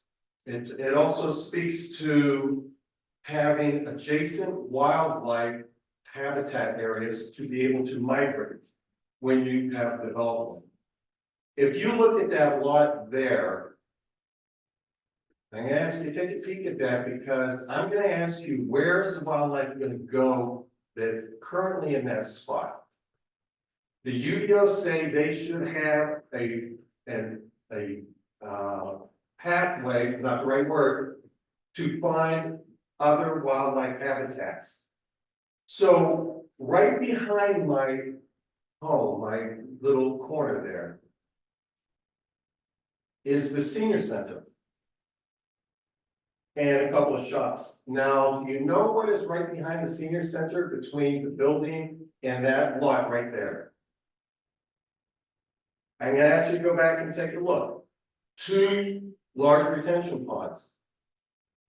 Guess what's in the retention ponds? Gators. Guess what happens when you take that parcel out and you put 15 homes? And by the way, I believe there's gonna be another retention pond. They don't have a way to get to open area for what's important for them, which is a food source. So my concern to put on the record for you is if somebody were to buy one of those 15 homes, and by the way, come to Kate's Cove off 14th Street, come look at our charming area, do not be surprised when you're gonna see alligators walking through because of all of the construction that's going on. It is not uncommon whatsoever to have an alligator walking the streets. We have them in our pond as well. My point is, I wrote this down, I heard this a whole pile of times, the health and the safety of the community. I have to ask you. I don't think a food source of pets and whatever else is gonna be in those yards right behind them is appropriate when they don't have a way to find food. You might start to drive them out, but guess what's still happening? They're still in our streets. So my point is, my ask, and I know it's complicated, trust me, I get it. I'm an executive at a very, very large company. I get the complexities of things. How can we take the 120 days, I think I heard, really take a prudent, thoughtful, which I know the planning director has been doing, but take a little bit more time to look at some of these parcels and say, what are we doing here? Because you're going to really start to affect people and wildlife in a negative way. I think my point is made. Is that? So I would ask you to reconsider other zoning options. Maybe an option where, and maybe this goes to the Southport plan, maybe an option where more open space on a residential area. Because if you don't have any, those gators are gonna find a way. And that's just one of the ones that we'll mention over here with all the other wildlife. Last action I'd like to mention is, if you look at that line and everything around it, it's concrete. I don't know about my 9 or 11 inches of water that I had in my yard right on that corner. And in the UDOs, it talks about the 100-year storm. It's a different universe. So I ask again, please find a way to look at addressing more options available for the zoning. Don't mind progress, but that's going to be a bad situation fast. I thank you very much for your time and also for everybody listening. As it's late. Thank you, sir. Thank you, sir.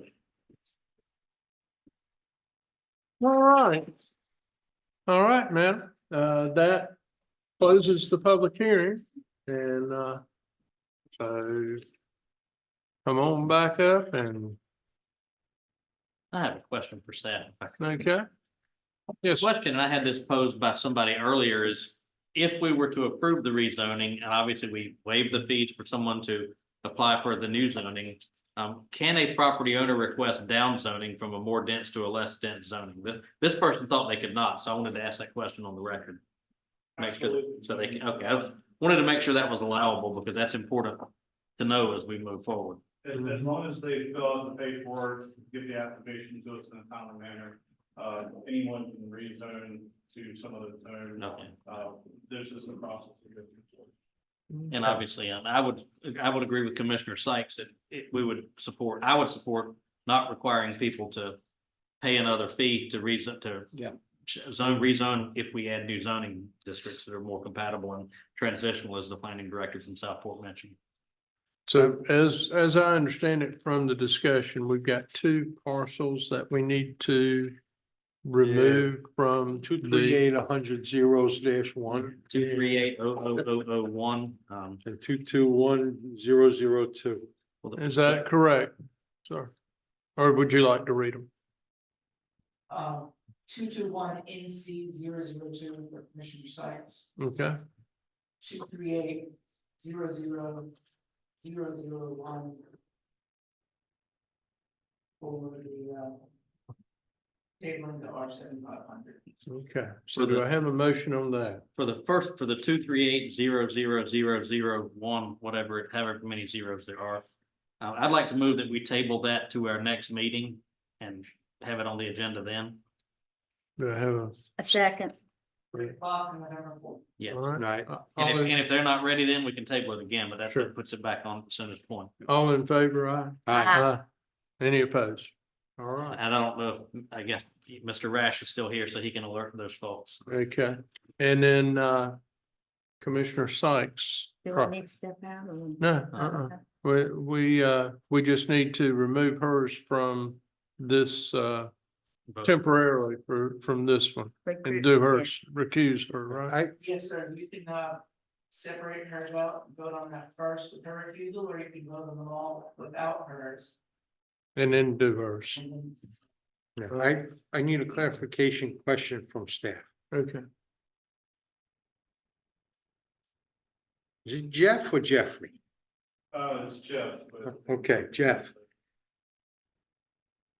This is a huge undertaking. Okay?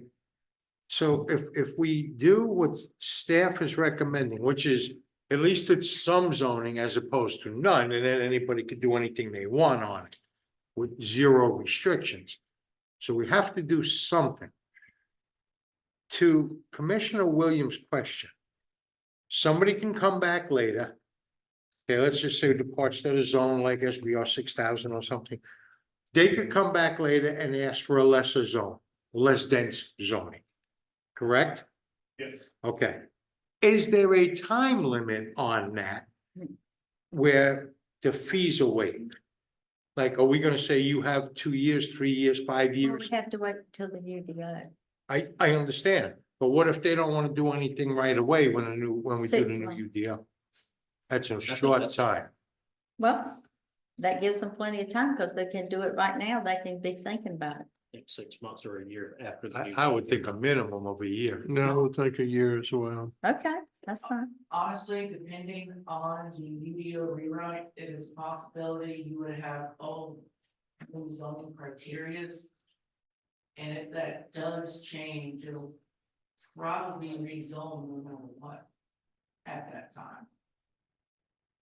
So Okay, the you only kinda lost me. downside would be- They would rezone or we would rezone? The county is most likely going to change some of its zoning designations. And I would believe as part of that, as the board has already said, we'd like to look at less dense zoning districts to be created. Absolutely. As part of that process, the county is already going to be looking into that. So if they're going to apply for any down zoning, it would be prior to the UDO rewrite. Someone would come in and say, this is our 6,000, I want to be our 7,500. Once the new UDO rewrite comes in, you're already going to be applying the new zoning to them. Why? If we're doing that now? Because you most likely won't have an R 7,500. Or you have a newly created zoning, which is part of the rewrite, you're gonna redo the zoning maps already. I'm thinking the revision is gonna be leave our 6,000, leave our 7,500, but come up with 1, 2, 3 new designations. I don't think we're gonna redo our 6,000 and our 7,500. We're just gonna introduce newer ones. And we don't know what we're gonna do yet as far as that Yeah. goes. So I think, to me, what would make sense would be to go ahead and decide that for whenever those new zoning districts are created, that people in this ETJ have a definite period of time, and I would say a year in which they can Come apply for new zoning without I'm fee. good. What I was more going for, I'm sorry, was I believe you would want to start that process now. To allow the down zoning and not wait until the new UDO. But if what they're gonna down zone to does not exist yet. Yeah, The new zoning they would go to is not currently a zoning we offer, so they yeah, that couldn't might start that until we add it in. agree. There might be an R 20,000. or something. Yeah. Process and folks go, you know, if they want to lower density, then please let us know during all the public outreach. Okay, Can I ask this? All right, so what we're saying basically is, in a matter of speaking, two ways. One is we can give them a year after the UDO is adopted because it gives them other options that they can do. Right. Or B, they can do it right now, because once we pass this thing, if they decide this isn't gonna work for me, they can go in and apply and say, this is not applicable With what's to me there. right now. So that clock really doesn't start until after the UDO passed. That's, And they have 1 year once it's That's been right. adopted. But that might Okay. be like I don't know, but let's say hypothetically, the UDO doesn't get passed for, I don't know, 3 months, 6 months, whatever. Well, then they've got from right now, they've got 1 year plus whatever that time is to get the UDO passed. Got it. I think that makes perfect sense. Yeah, okay. Mr. Chairman, I hate to cloud already clouding water. Don't screw with it. We just got it. But I believe if the board wished to initiate or as staff to initiate a text amendment to create, say, a R 15,000 zone, you could do that expeditiously without regard to waiting for the UDO modernization and do that in a few months if it was the board's desire to do so. And then when the new UDO comes out, it may well be, as Mr. Batten already said, there are going to be some changes anyhow, but you don't have to wait 10 months to have a listed zone if that was the board's desire. And we give them enough time to do it. Right, Give them enough time to be able to work. I guess I would say this, it kind of concerns me that we've been dealing with this issue for months now. And that's just being mentioned and put on the table now. well, I mentioned it at a meeting not too long ago. I requested that we have another zoning that was lower than. Well, I think we've all said that, and I think that's what the discussion was down here about the UDO and everything. But if we could have done that 3 months ago, then we wouldn't be sitting here tonight with all these issues before us. So how quickly can we do that? It will say probably 3 months for staff to put something like that together with our, at least to get it in front of you. And there would be staff doing enough. Can I say something else? Sure. Just to let people know, this is not giving building permits or any kind of planned development. This is only zoning the property. And anybody that's in the ETJ can also be annexed if they want to into the city of Southport. They don't have to stay in the county. So you can go with the Southport rulings. It's each property owner that owns property, but our main job tonight is just to zone the property. It is not to give building permits or anything else. And that's what we're looking at. And once we get the lower zoning, low density, then the property owners can come back and have it changed for no cost. Yep. So it's pretty simple. So thank you for everything you've done on it. Okay, so are we in agreement that they're to advise staff and administration to move forward with the R 15,000 temporarily? If it only takes 3 months to do it? Yes. I'd make a motion. Well, we're gonna be bringing that up shortly. That's the next thing on the agenda. So let's look at it then. Let's get through this. Okay, but we do agree though that an individual can rezone right now. And then a year Yeah, we can talk beyond. about it. Right, once the UDO be UDO is passed. revised, they have a Right. year to do it again. Yeah, fine, good. Yeah, so let's do this first and then when we get, Okay. Well, So- Frank's gone, so I don't. yeah, Yeah, he'll be well- right back. Let's, okay, do we need to, pull out Commissioner Sykes now before we address this? Yes, sir. So we can do that while Frank's Go done. ahead. Yeah, do I have a motion to pull out Commissioner Sykes Yeah, property? I'll, You got a motion and a second? All in favor, aye? aye. Okay, so we've we have pulled out the other property already and we pulled out Ms. Sykes's property, Commissioner Sykes' property. All right, so We just pulled out those. we just pulled out Commissioner Sykes's property, and we have also, we also did the other property until the next meeting. All right, so do I have a motion for the current recommendation from staff? Staff's recommendation. On all the properties other than. Other than Other than Commissioner the Sykes two, and- Yeah, and we I'll pulled out- move for approval. I'm sorry? With the consistency statement, yes, thank you. All right, so I got a motion I'll second. and a second. Any further discussion on that? Hearing none, all in favor, aye? Aye. Aye. Any opposed? All right, now on Commissioner Sykes' property. Do I hear a motion on that? Do we need to officially move to recuse her first? I'll move to Yeah. recuse Commissioner Sykes. I'll second. All right, all in favor, aye? Aye. Aye, very good. All right, so And I'll move approval of the staff recommended rezoning and consistency statement. second. All right, motion and a second. Any further discussion? Hearing none, all in favor, aye? Aye. All right. Thank you for rezoning me. All right. Okay, so that ends all the public hearings. We'll move down into administrative report. Y'all want a 5-minute break? I need to stretch my legs. Yeah, we'll take a 5-minute break and come back in 5 minutes. We are over 3 hours into this.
Madam Clerk, are you ready? She's ready. All right. I have. Mr. Manager, are you ready? Okay, I'm calling the meeting back to order, please. Have the sheriff get them out. Thank you.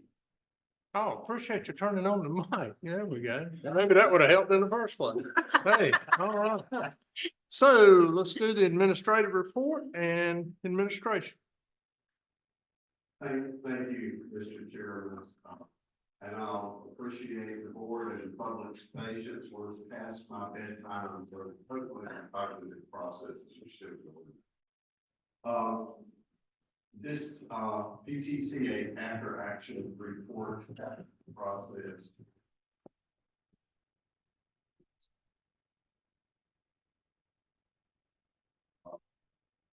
PTCA that he has to bedtime too.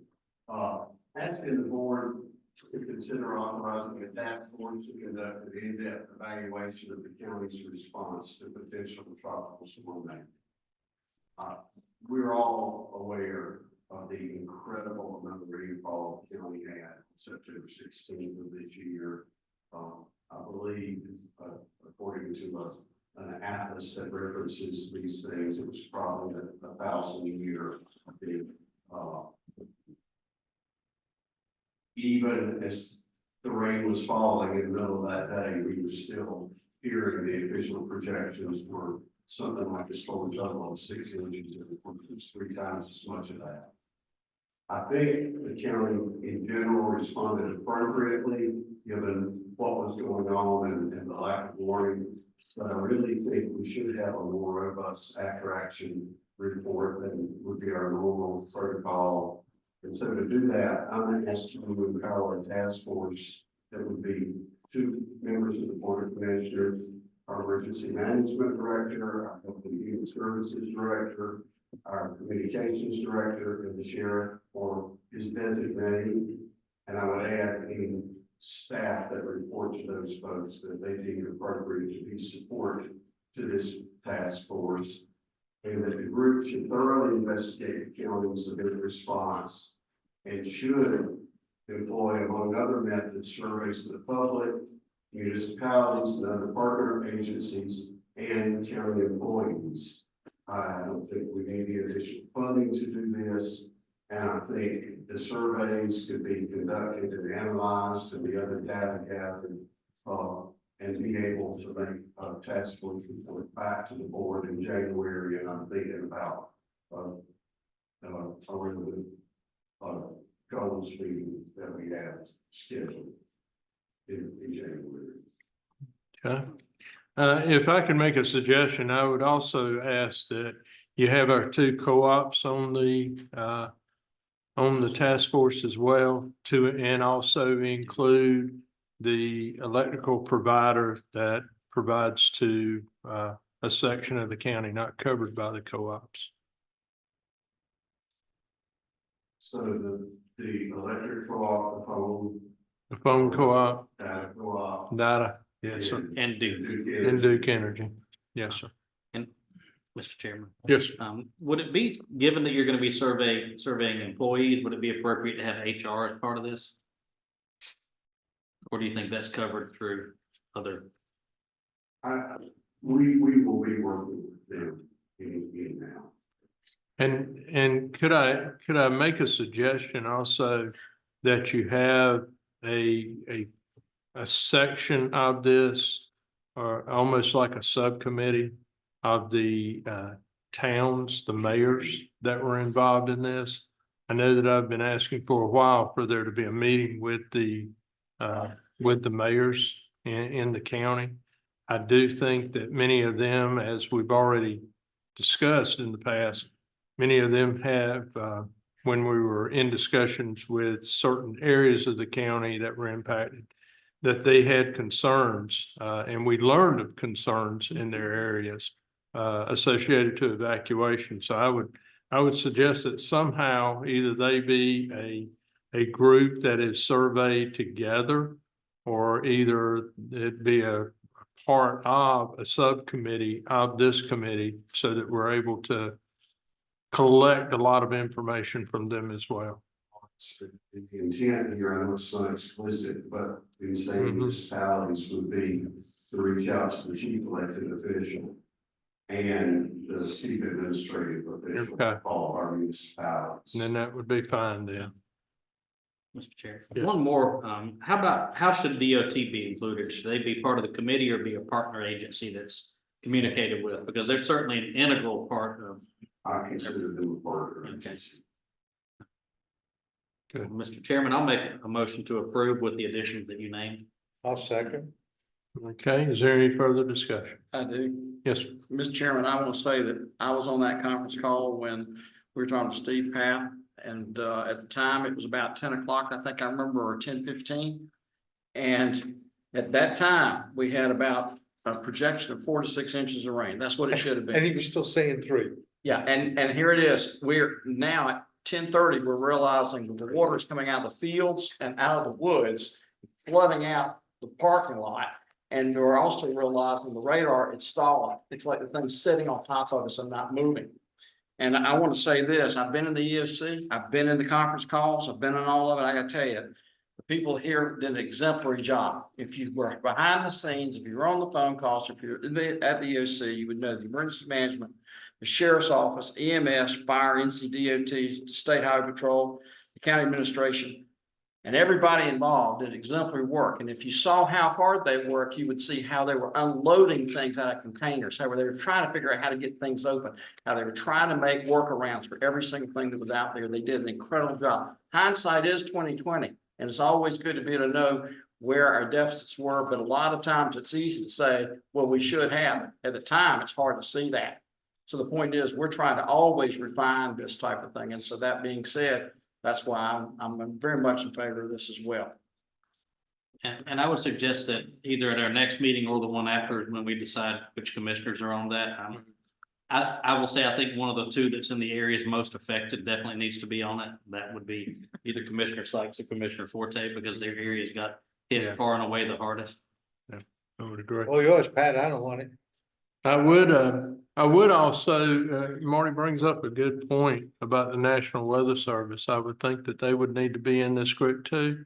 Because in my opinion, this is the second event that we've had that we have based our response. I mean, if you recall, we had a tornado that the issue appeared to be the radar was blocked by trees. So, I mean, it would be nice to have them at the table so that they can, so that we can actually come out of this with something that may help them. Because I know that every year that they go before their budget negotiations, that they have challenges. So I think we need to support them as much as we can. Well, in light of saying the same thing you're just saying, you know, the thing about it is the people up there at the NWS up there in Wilmington, they're amazing because they don't just repeat the party line that, you know, the National Hurricane Center tells you to do. They'll tell you what they really think it'll do. And I have seen this over and over and over again. They can tell you where the wind field is going to be. They're going to tell you what's going to do. But this was a very unusual event. I mean, anybody know about this? Been the same thing with respect to that Ocean Ridge situation. That thing came right off the ocean and dropped. There was like no warning. So yeah, people in the loop. I guess the concern I have is that that's a lot of people to be on a board. And I don't know how often you're gonna have to meet. Is this once a month?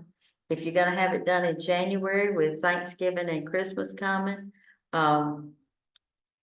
that's a lot of people to consider and to put together to, I don't know. I don't know how you can come to a consensus with so many people.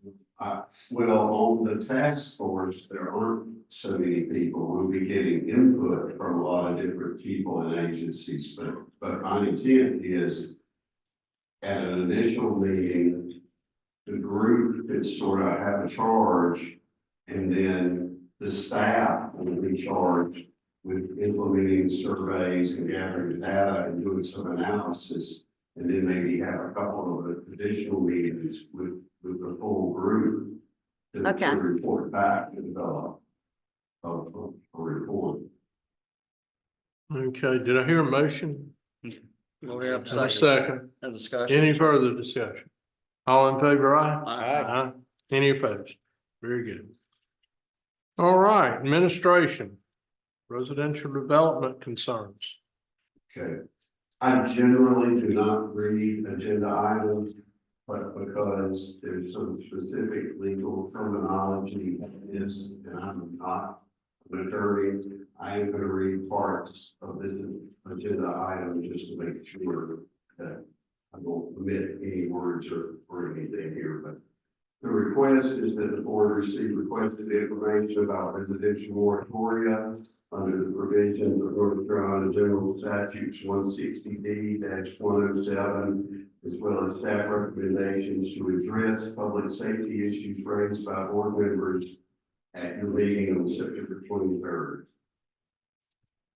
At the September 23rd, 2024 meeting, Chairman Thompson presented a number of areas of concerns he believed needed to be immediately addressed by the county.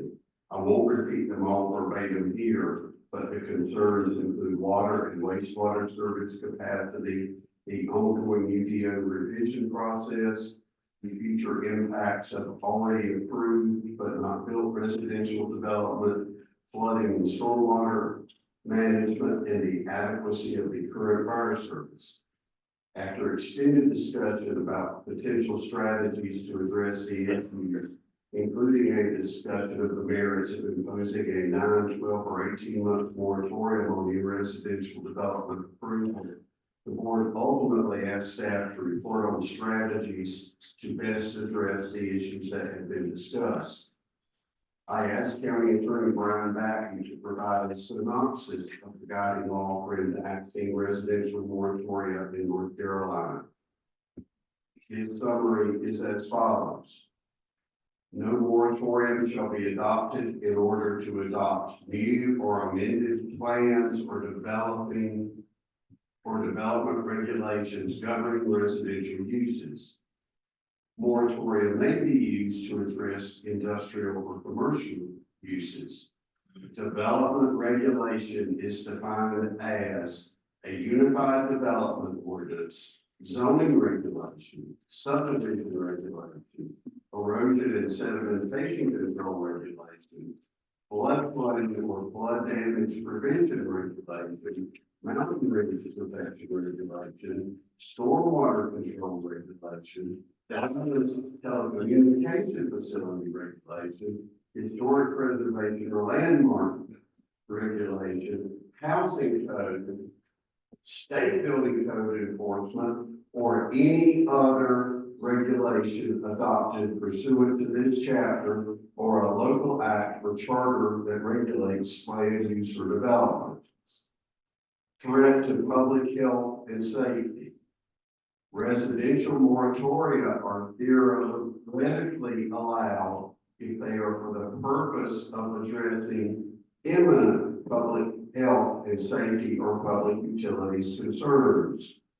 Also, in the moratorium for public health and safety, you are not required to hold a public hearing, and you can apply the moratorium to permits regardless of any vested rights. Public hearing. All moratoriums shall have a public hearing except in cases of threat to public health or safety. A moratorium of 60 days or less requires a public hearing with notice published at least 7 days prior to the hearing. A moratorium over 60 days requires 2 publications over a greater period of time.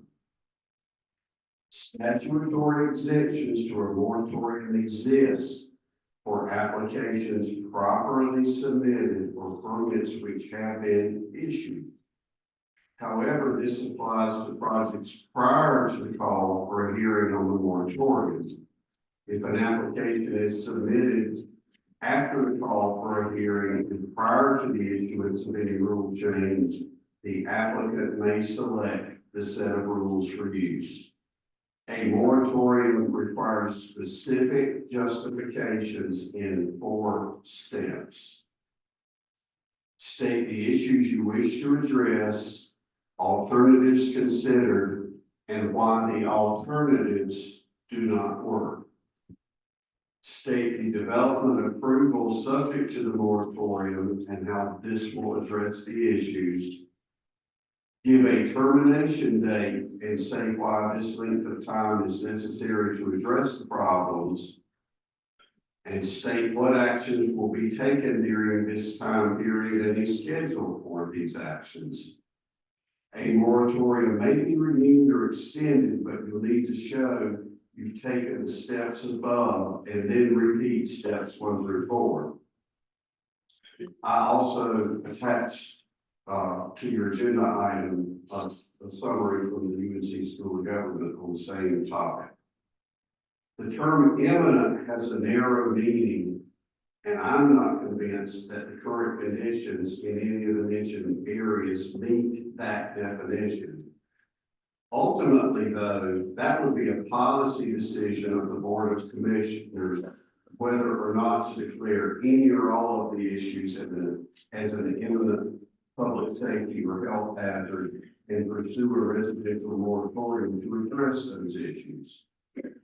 To proceed, the county would need a specific action plan to address the issue or issues and a specific schedule to implement the plan and end the moratorium.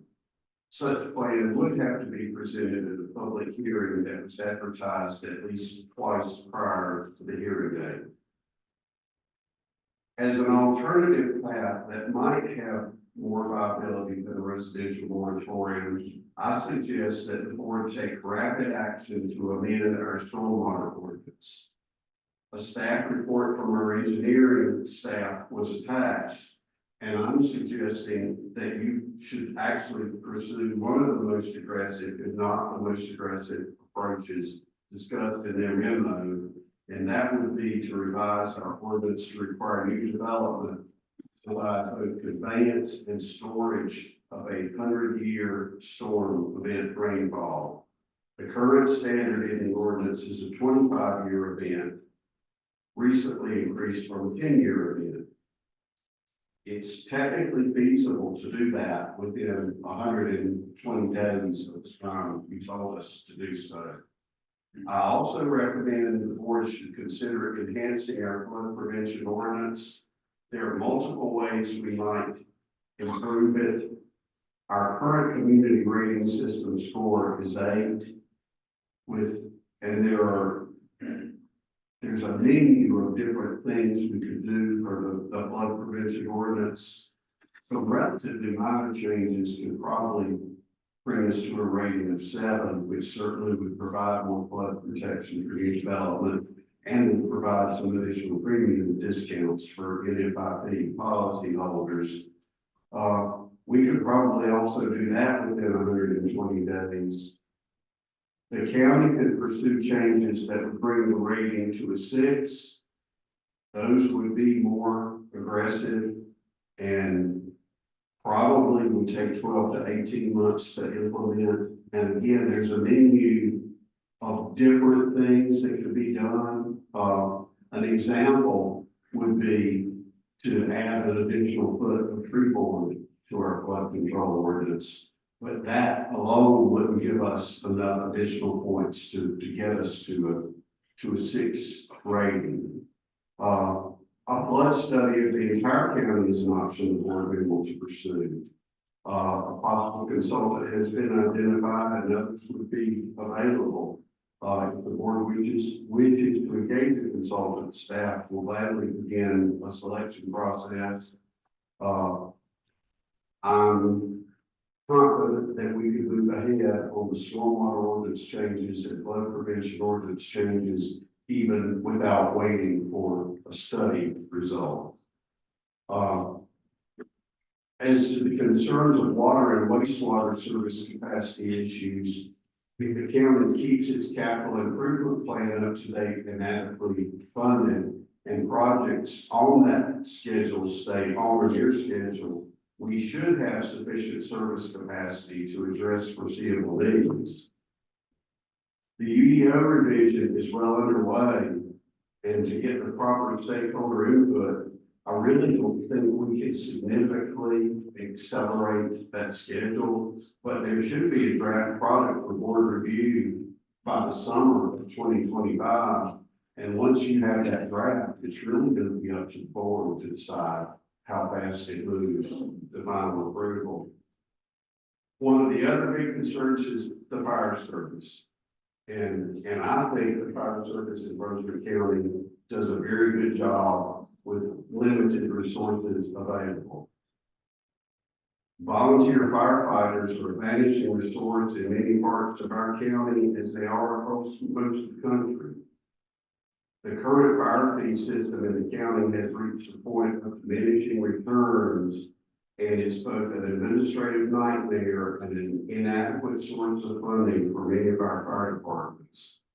I recommend that the county immediately pursue a fire tax plan for the unincorporated areas of the county and negotiate with our municipal fire partners to develop a funding mechanism that also meets their needs. Statutory authority for a fire tax already exists, so no local legislation would be required. Portions of our fire service are significantly underfunded at present, but a tax that would adequately address fire system needs is likely well within the allowable fire tax rate cap.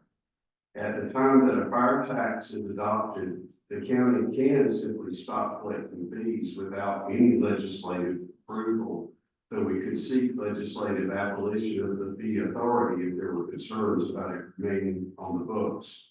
And I'd also like to add here, it's not in the agenda item, but absolutely what I have in mind and what my recommendation is not in any way, shape, or form a county takeover of the fire service. It is simply the creation of some new partnerships and a new funding mechanism that will allow us to provide the fire service with the funding it needs, and also to develop a system in conjunction with all of our fire service partners to develop a system that rewards performance and make sure that we have both effective and efficient fire service all across Brunswick County. In summary, I would recommend that the board further evaluate the possible need for and feasibility of a development moratorium, direct staff to initiate changes to the stormwater and flood prevention ordinances as soon as practicable, and begin the transition from a fire fee revenue structure to a fire tax district structure also as soon as practicable. Our staff and I look forward to working with the board to address the enunciated public needs in whatever manners that the board directs. All right. So I'll open it up for discussion. Anybody want to start? I do. All right. Chairman. I think a consultant might be worthwhile with respect to the flooding aspect. I think 100 years out of the question.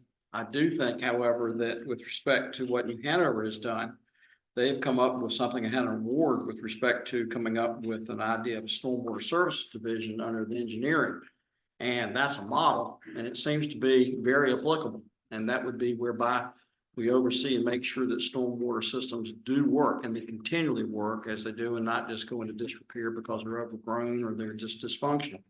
The second thing is with respect to a fire fee or anything along that line, or a fire tax, I think it needs to be driven by the fire departments. I think the fire departments need to come forward and say, we want to work with you, and this is what we think would work. And I think we need to have a group that would be appointed by the Fire Chiefs Association, maybe 5 or 7. It could be the individuals that are on our fire fee consultant group that we have, but it shouldn't be very many people, because I think that's where our problem was last time. We had too many people in the room.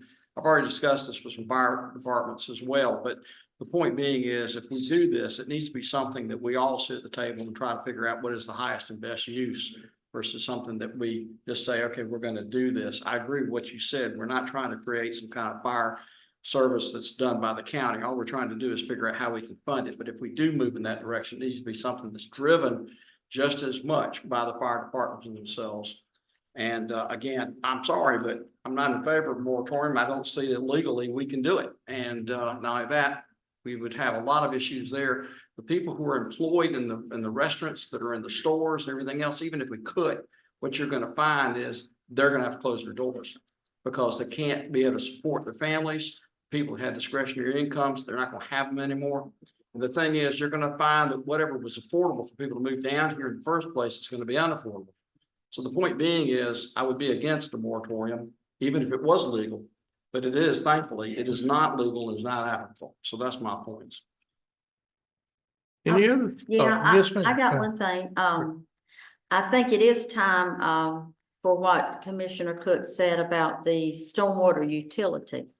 The stormwater utility needs to be created to properly manage the environmental impact of stormwater pollution, excuse me, and to provide adequate flood protection. The stormwater utility would help solve the problem of increased growth, polluted stormwater, and to improve the drainage capabilities of the county that are susceptible to flooding. Brunswick County is a unique geographical area. It is susceptible to flooding from major rain events and storm surge. The county is surrounded by major water bodies such as the Atlantic Ocean, the Cape Fear River, many creeks, and many rivers. Brunswick County lies close to the sea level, and its underground water supply is just below the ground surface. Some areas are even below sea level. Therefore, major rain events sometimes leave rainwater nowhere to drain, causing occasional flooding in some areas of the county. It would need to be a fee-based program that provides maintenance and drainage improvements on all stormwater that carries runoff across the county. I think it would also need to be implemented by the 19 municipalities to make it work properly. Within this, we should be able to designate certain areas as special protection areas. These areas would determine should they be low or medium or high density. So I think we need to do something about the stormwater. Well, To a have consultant could do that, could they not, and come back with that aspect? Well, I think New Hanover had a study done or a consultant. They've got an engineering side to them. They've done that now. And it's won an award. Right. We could certainly make with or without a consultant. If the board wants to create the stormwater utility, that's actually what the stormwater team that I was the chairperson of 22 years ago tried to recommend, and the governing board at that time, because of some negative aspects of a stormwater utility that existed in the county, did not want to move forward with that. But long term, certainly having a stormwater utility is a protection for the public.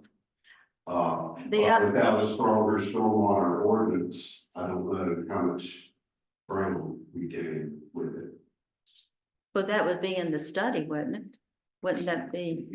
And if we go through a study before you enact something, yes.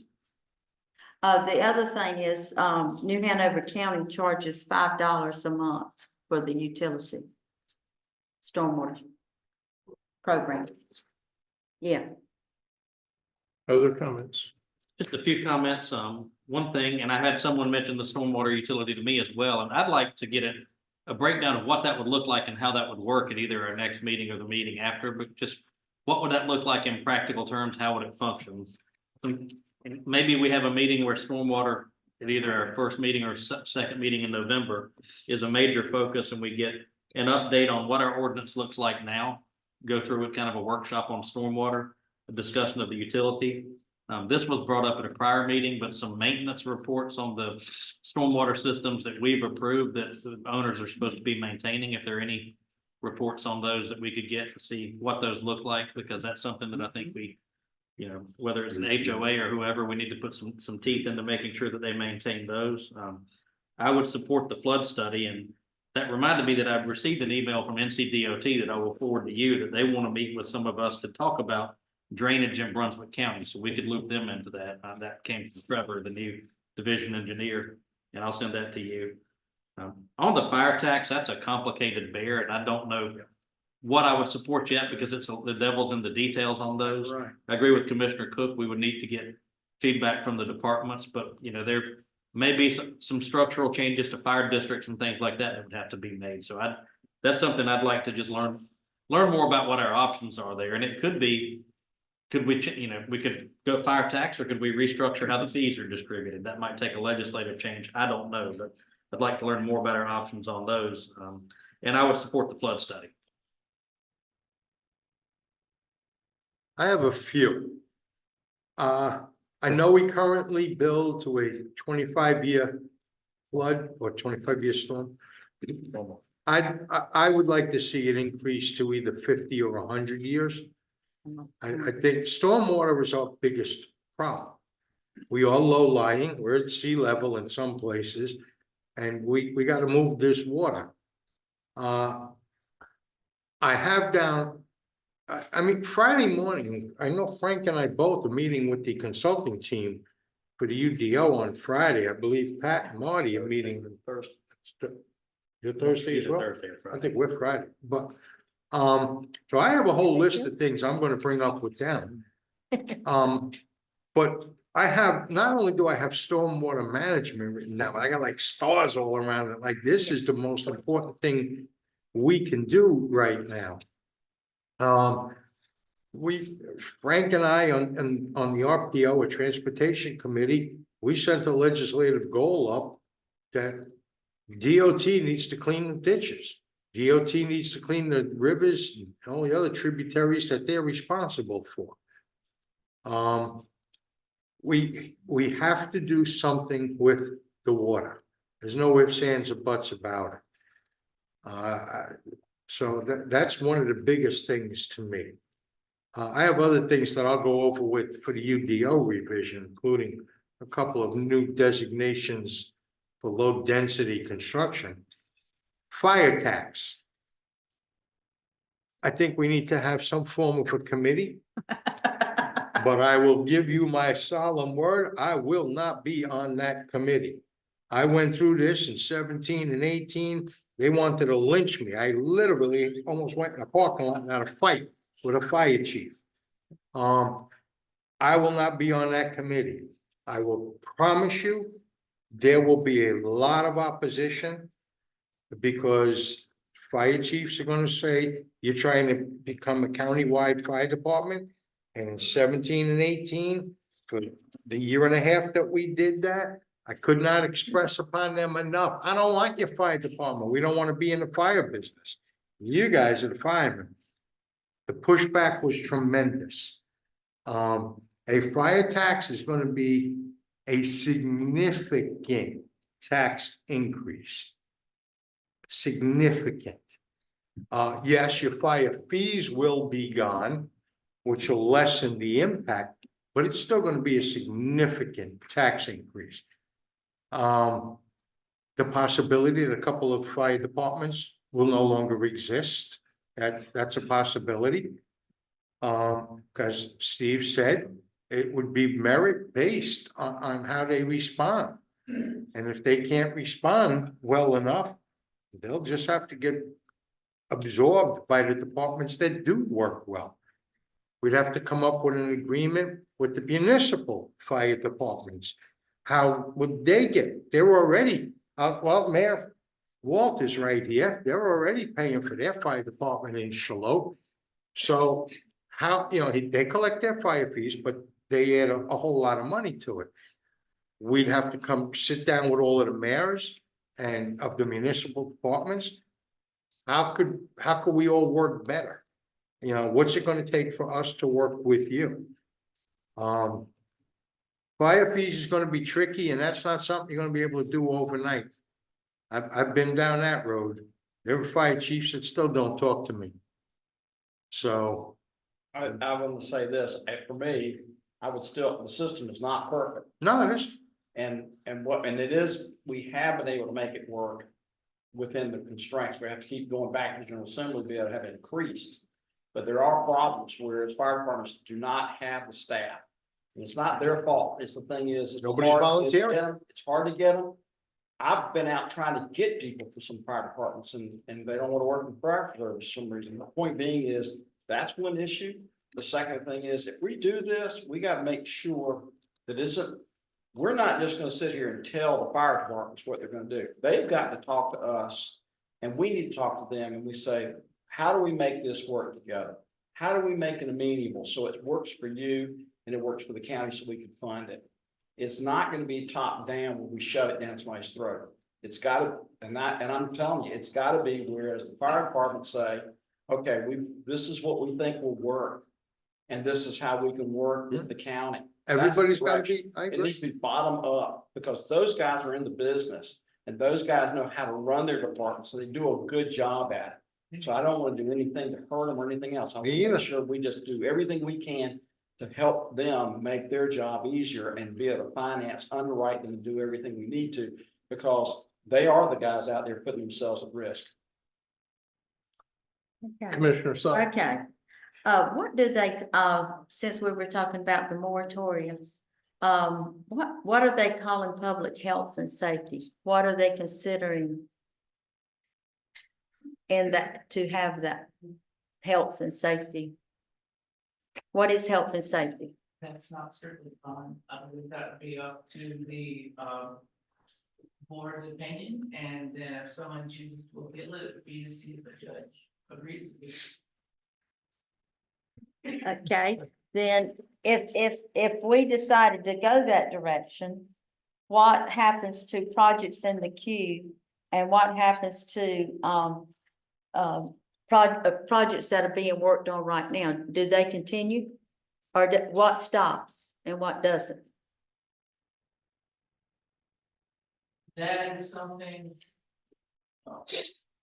In general.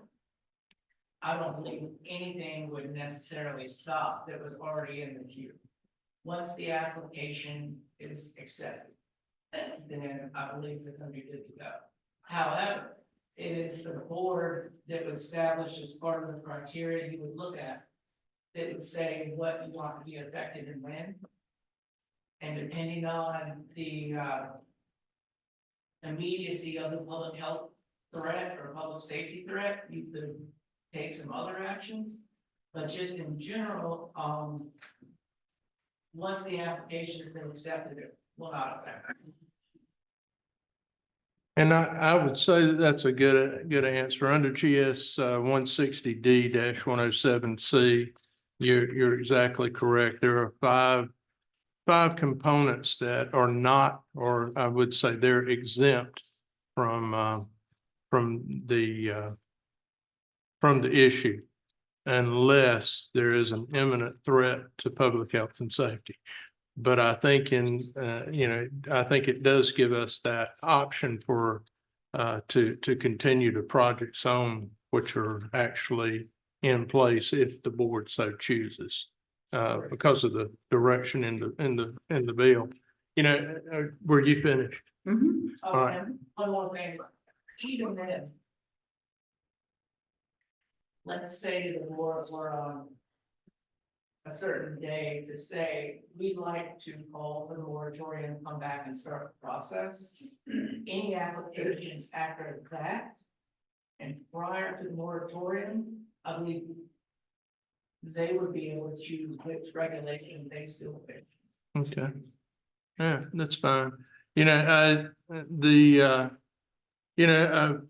been listening and first off, the fire service representation this evening that's here, you ought to feel pretty good about what you've heard from several folks up here. But I will tell you that for all my years, I'm finishing my 10th year on the board, and for 10 years, I've heard from the fire departments in these fire fee meetings the dire need that every fire department has in this county. And unfortunately, we haven't been able to address that need in 10 years. It's time and time again, we get to the position of where fire departments are doing everything they can. Your community fire departments are doing everything they can to provide the level of service that you expect. But I can tell you that there is an occasion when they do not have the staffing to be able to do the firefighting activities and provide the protective actions that they would like to provide. And I think that comes back to us saying we should be doing something to fix that. And I do think that in this county, I think that is an imminent public safety threat to life and safety. And then I turn around and hear about the stormwater, where it's going to take us about 120 days to write up a policy to deal with stormwater. And then the flood prevention ordinance, that's another 120 days to improve it. Our UDO is not going to be any good until this, or come forward until the summer of 25. Certainly, we don't want to rush anybody. And then we've got our evacuation study, which I heard little to nothing about. I honestly believe that all these things need to be addressed. They need to be addressed quickly, but it takes time to address them properly. And so that is why I am still firmly in the belief that we need to do a moratorium. Now, I've done checking with and been provided some information from the School of Government.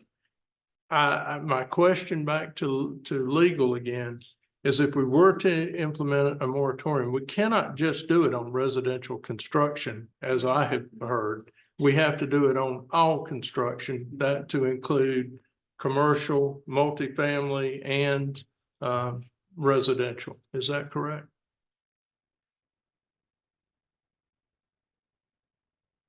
In general, yes. You are going to be required to tailor the most narrow moratorium possible and justify each and every point. So excluding something from the moratorium, you would be able to say why that doesn't affect the problem we're trying to address. And that would be hard to do. I would agree. I would agree. So in other words, a moratorium would be across the board: commercial, residential, multifamily, the whole 9 yards, with the exception of those that have already put in an application for development. Again, I think these are major issues that we need to take time and address, and not move forward with any type of further construction until they're addressed, until the county is able to address these. I do think that working out something with the fire departments, if that is doing a fire tax versus a fire fee, then we need to investigate that and move forward swiftly. If not to turn it into a fire tax, we need to do something to address the fire fee as it stands today, which is inadequate to address the fire protection needs of the county. Having said that, I would make a motion that staff proceed forward with an imminent moratorium addressing the issues that I've already outlined. And so I'll put that in the form of a motion that staff prepare something and come back to us with that. Well, my problem with, I'm for having a short break to get things caught up and get the UDO done and the stormwater issues addressed and the fire departments. However, when it affects all businesses and everything else, that could hurt just as bad. So I don't know if I could go with a moratorium for everything. You know, that means, does the fire department have to stop building a fire station? No, because they've already pulled their permits. I'm looking I'm at, just question, I mean, you know. sure, I'm looking at 120 days, because we would start getting some of these answers back in 120 days. From what I heard from the staff.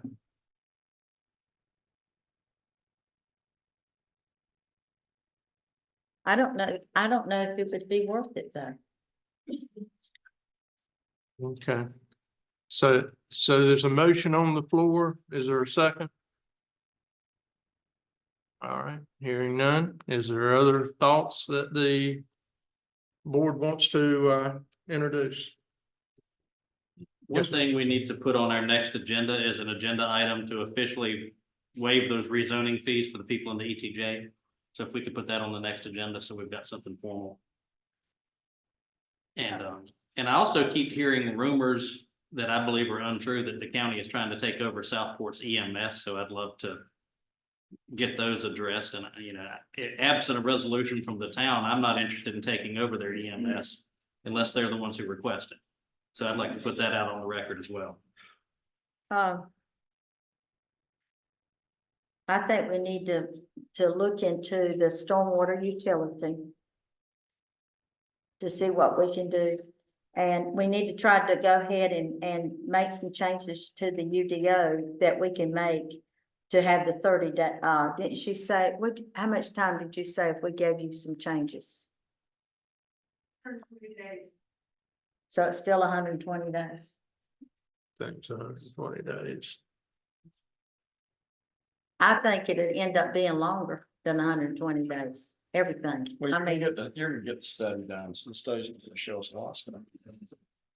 So does staff need direction on the flood prevention ordinance and the stormwater? Moving it to enacting it? I mean, are you looking at, have you already heard enough direction or do you need a vote on it? We would need you to tell, if you want us to change the threshold in this current stormwater ordinance, we need a motion that said that, and then staff could work on the text amendment to achieve that, and then it would have to go through the approval process. And that's what would take 90 to 120 days, just to get it's a text amendment, so it has to go through that. Why couldn't we just have a consultant come back with this information with an aggregate aspect and tell us what we need to do? Well, you can, but a consultant report's probably gonna take longer than work for staff just to prepare. is there anything? I new agree. that's supposed to be done? Because. But it's gonna be done right, we- Chairman. Yes, the go whole cities. Steve, earlier I named a few things I'd like to get a presentation on related to stormwater. Would you be able to do that at our next meeting, or is that too quick of a turnaround for y'all to get the? Maybe the second meeting in November. Because I'd love to do a deep dive on what's in the ordinance now. So, I mean, the 100-year thing is obvious, but there may be other things we want to change as well. I do want to add that I mean, I'm generally supportive of that. I've heard it. As am I. In the attachment from the stormwater staff has other recommendations, like increasing the buffers around wetlands. I was just, as a possible alternative to a moratorium, was suggesting that one thing that I know would have impact quickly on flooding issues would be to have a 100-year standard. I'll make the motion that we direct staff to bring back that text amendment. Do I have a second? I'll second that. All right. Any further discussion on that? Hearing none, all in favor, aye? Aye. Any opposed? No. I do have another question. You did get that vote, right? Yeah. Okay. Kirsty, how many, for the county, just the county, I know that the city, the municipalities are all probably have businesses being projects are in the making. How many are there in the county? Do we expect a lot to come in for businesses? So maybe around 10 projects a month. Here, but I don't know what will come. I mean, we every time surprise goes with the number, but we haven't seen it as a big increase. But nothing would affect what's already there, It's already applied. applied for.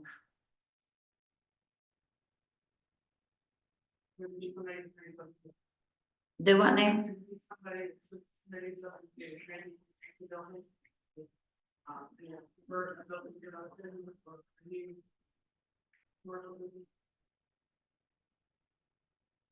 don't know. Okay, I've got one other question that falls under the UDO. I understand that the other night that the planning board tabled UDO amendments. What's the reason for that? I think it was a 4-3 vote. It was a split vote. Somebody I'd like to hear it addressed. The planning board opted to do it because they felt that given everything that the unnamed storm aid provided, that the county needed a little bit more time to before approving one development. And they also would like to see some of the estimates done with the UDO. Wow. That was- Wow. They just How about felt. that? And what I would like to see is 4 resignations from the planning board to include, I know one of them is my appointee, and certainly I'll have a discussion with him, but I think our problem is, if you drill down into it, starts with this planning board. I don't know where they're getting their information from, but I know 4 that need to be replaced. I don't know, that's up to the rest of the other members, but I know one that will be. This is ridiculous. I mean, we're sitting here trying to move forward with getting amendments addressed. And they're, because we had a storm and they want to, they're putting us behind. And I heard also, and y'all may or may not, apparently I heard discussion about a letter that was sent to some of the commissioners and to the planning board members from a developer. Well, if it's sent to other commissioners, whoever they are, can I get a copy of that letter? I don't know how you go about that. I'm assuming that you can get it from either pull it off our system, or you can pull it, ask one of the planning board members for it. I don't even know if you've seen the letter. Yeah. Yeah, I'd love to see the letter. If we could get a copy of that letter and see who it's from. Could you tell me what your motion was on the moratorium?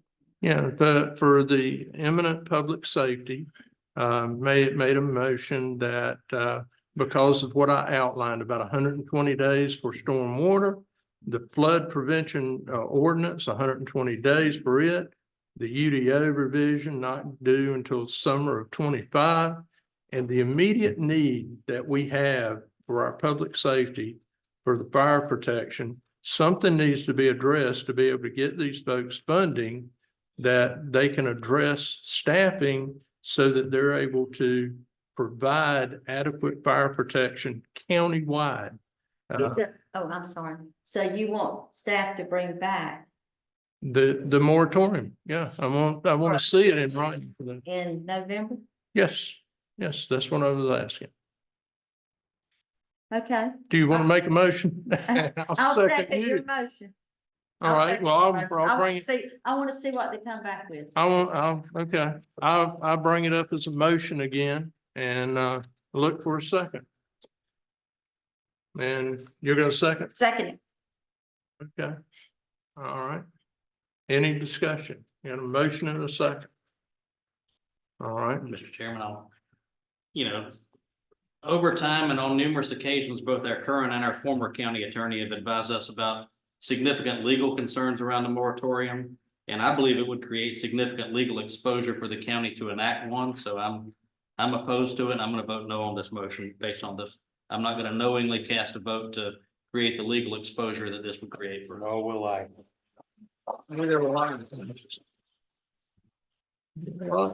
So, And I will say this too. There's a lot of people don't understand the ramifications of what you just stated. So the point being is we have a charge here to make sure that we protect this county. And so that being said, I can't support it either. Well, the thing is, we're not voting on the moratorium tonight. It was voting for staff to come back and present everything together, and then we would vote on it. That way I would Make a know. difference, and I'm still not voting. Well, that's fine. I don't have a problem with that. All right, so all in favor, aye? Aye. Opposed? No, All right. Madam Clerk, you've got the numbers? Sure. Right, thank you. All right, is there anything else to cover? I have one or two things I'd like to bring up. Last October, I brought up that we need to wait a minute here. Let's give them,